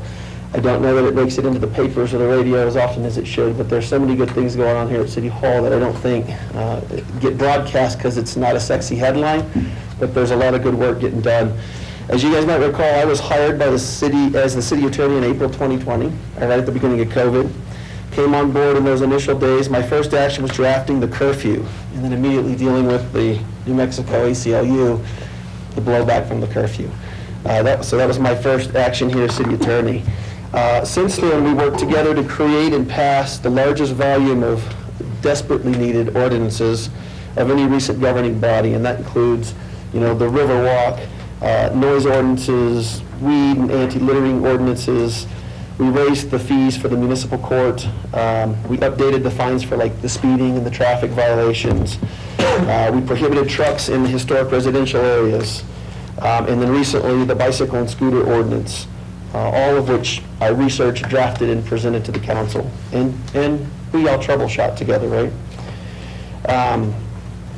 Next week, or not next week, next meeting, I'll be presenting to you the cannabis resolution. So that's something that I've been working on pretty diligently, which is another super big project, right? I also, in my time, the last year and a half, worked with HUD to transfer that housing authority out of the purview of the city, and also cleared the chain of title for those city residents that had bought some of those HUD homes, worked on that. Got with P&M and San Miguel Electric Co-op to re-sign these 25-year franchise agreements, and have been working closely with code enforcement to address some of these immediate nuisance concerns that the council had expressed an interest in. And as far as I can trace by looking at the litigation, I'm the first city attorney to foreclose on numerous blighted properties that have kind of become toxic eyesores in the community. So those are a few of the things that we've done since my time there. And in short, I can tell you my office has been busy. There's been a lot of work to get done, but the legal work of the city is getting done in a timely manner, a consistent manner, and in a quality manner. And in addition to all the big projects we've done, I inherited what I would consider to kind of be a bloated budget. I don't know who did the budget before I came in, but there was a lot of fat in there. And I've trimmed that down considerably during my time there. So in just over a year, the city attorney's office has kind of transformed from what used to be a revolving door to what I consider to be a reliable and efficient operation, which serves the governing body, which serves the city manager, and serves all the other city departments so that they in turn can serve the community. When I came in, there was multiple different versions of contracts in different departments, and everybody was kind of doing their own thing. Brought all that together and said, this is the template we're going to use. And so we've got consistency, not only consistency in our contracts that go out to the world, but in little things like the way the ordinances come before you, the way the resolutions come. They're not in different fonts. There's not different spacing. It's something that's consistent for you guys. Because those little things make a difference when you're, you guys know, having to review 400 pages for a city council meeting. So just to let you guys know, about a month ago, I sent out an email to city directors and also outside entities requesting input on the performance of my office. The internal feedback I got from directors and city employees, as well as the external feedback I got from the municipal league and our insurance fund and some of the outside contract attorneys that we work with, was very positive and encouraging. I've provided a copy of my 1 year's employee performance evaluation, which is labeled as Exhibit A, so you can see that. Bill Taylor did that evaluation prior to him leaving. I really yanked his chain to get it done before he left. The reason being is because I knew when Leo came in, he wouldn't have any history to really evaluate me on, so I tried to get Bill to do that so we had some history to work with. And that reflects my work done here at the city for the last year and a half. And as the evaluation states, I've consistently provided exceptional service to the city manager and the various city departments. Now, I want to shift gears here just really quickly and get into, before I submit for your consideration a raise, I want to give you some historical context regarding the city attorney's salary.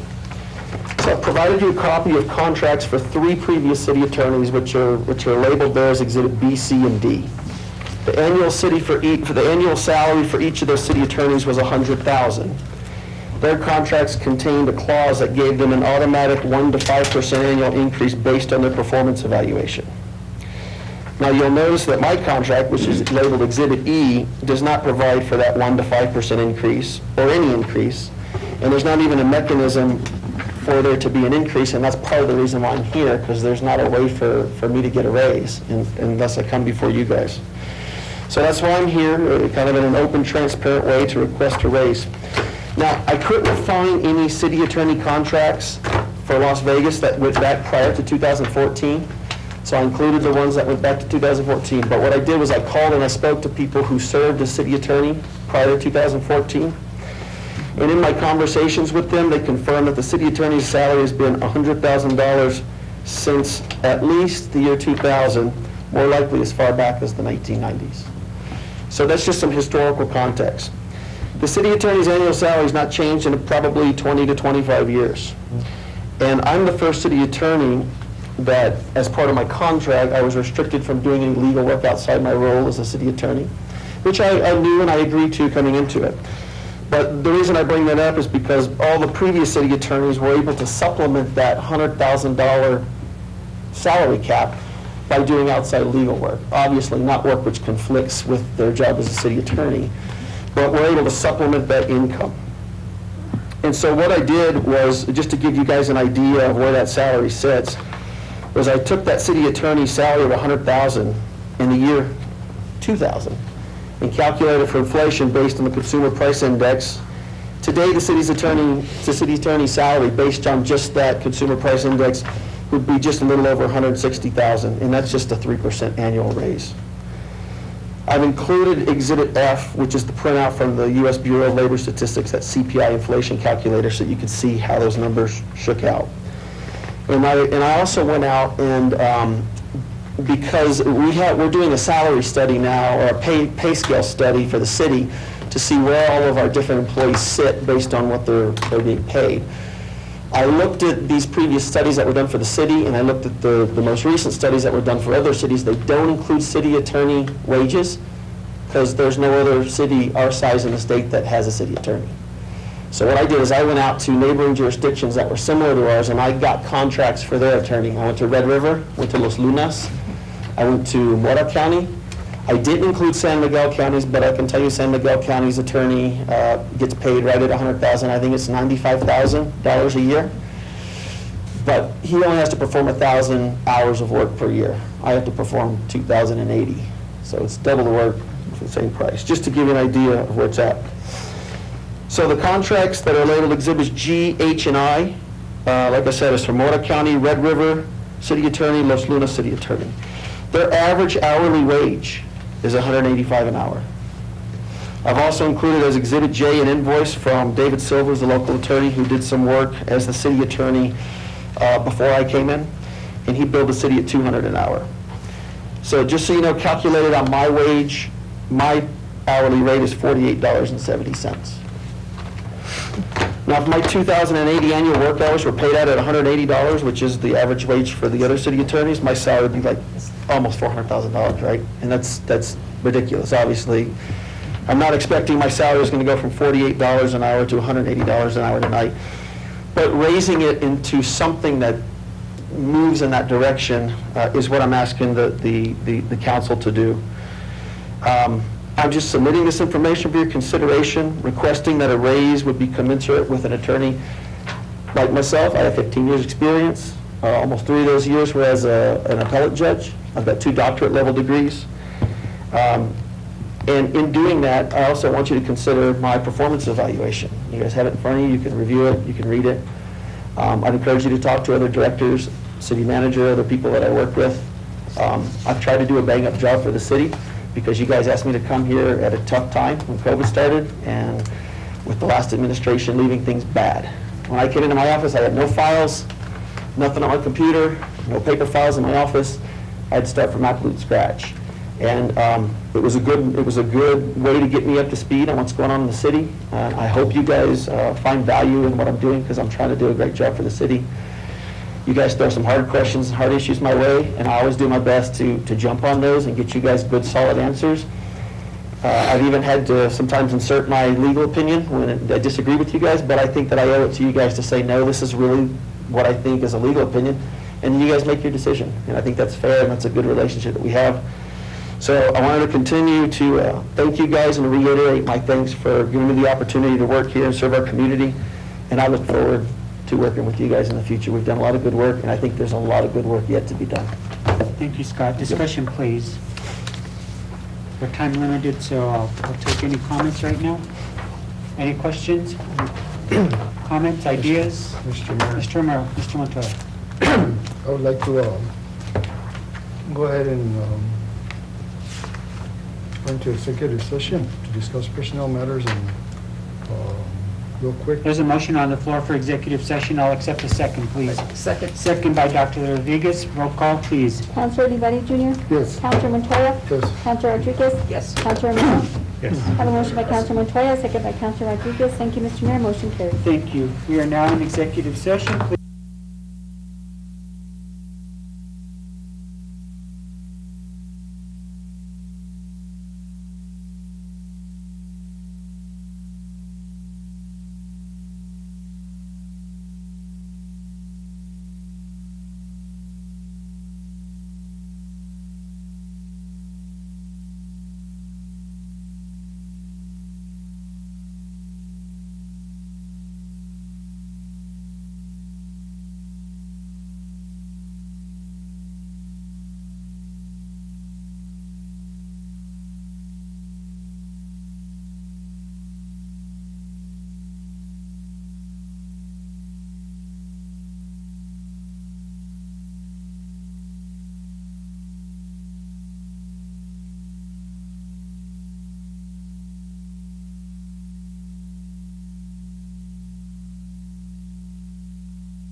these on my papers?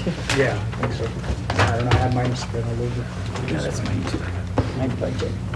Mr. Mayor, I'd like to make a motion to return to regular session after being in executive session and note for the record that any of those matters specified in the motion for COVID were discussed, no action was taken.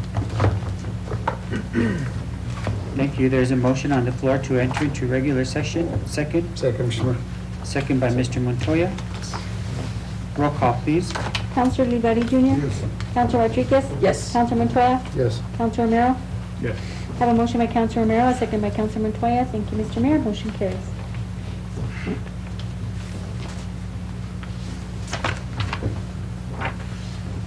What's the pleasure of the council on item number 6?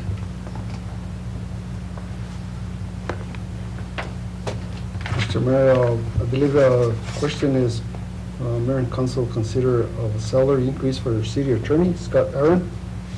And Mr. Scott Aaron has been with us since April of last year. We brought him in from out of town, from Rio Rancho, New Mexico. He moved his family over.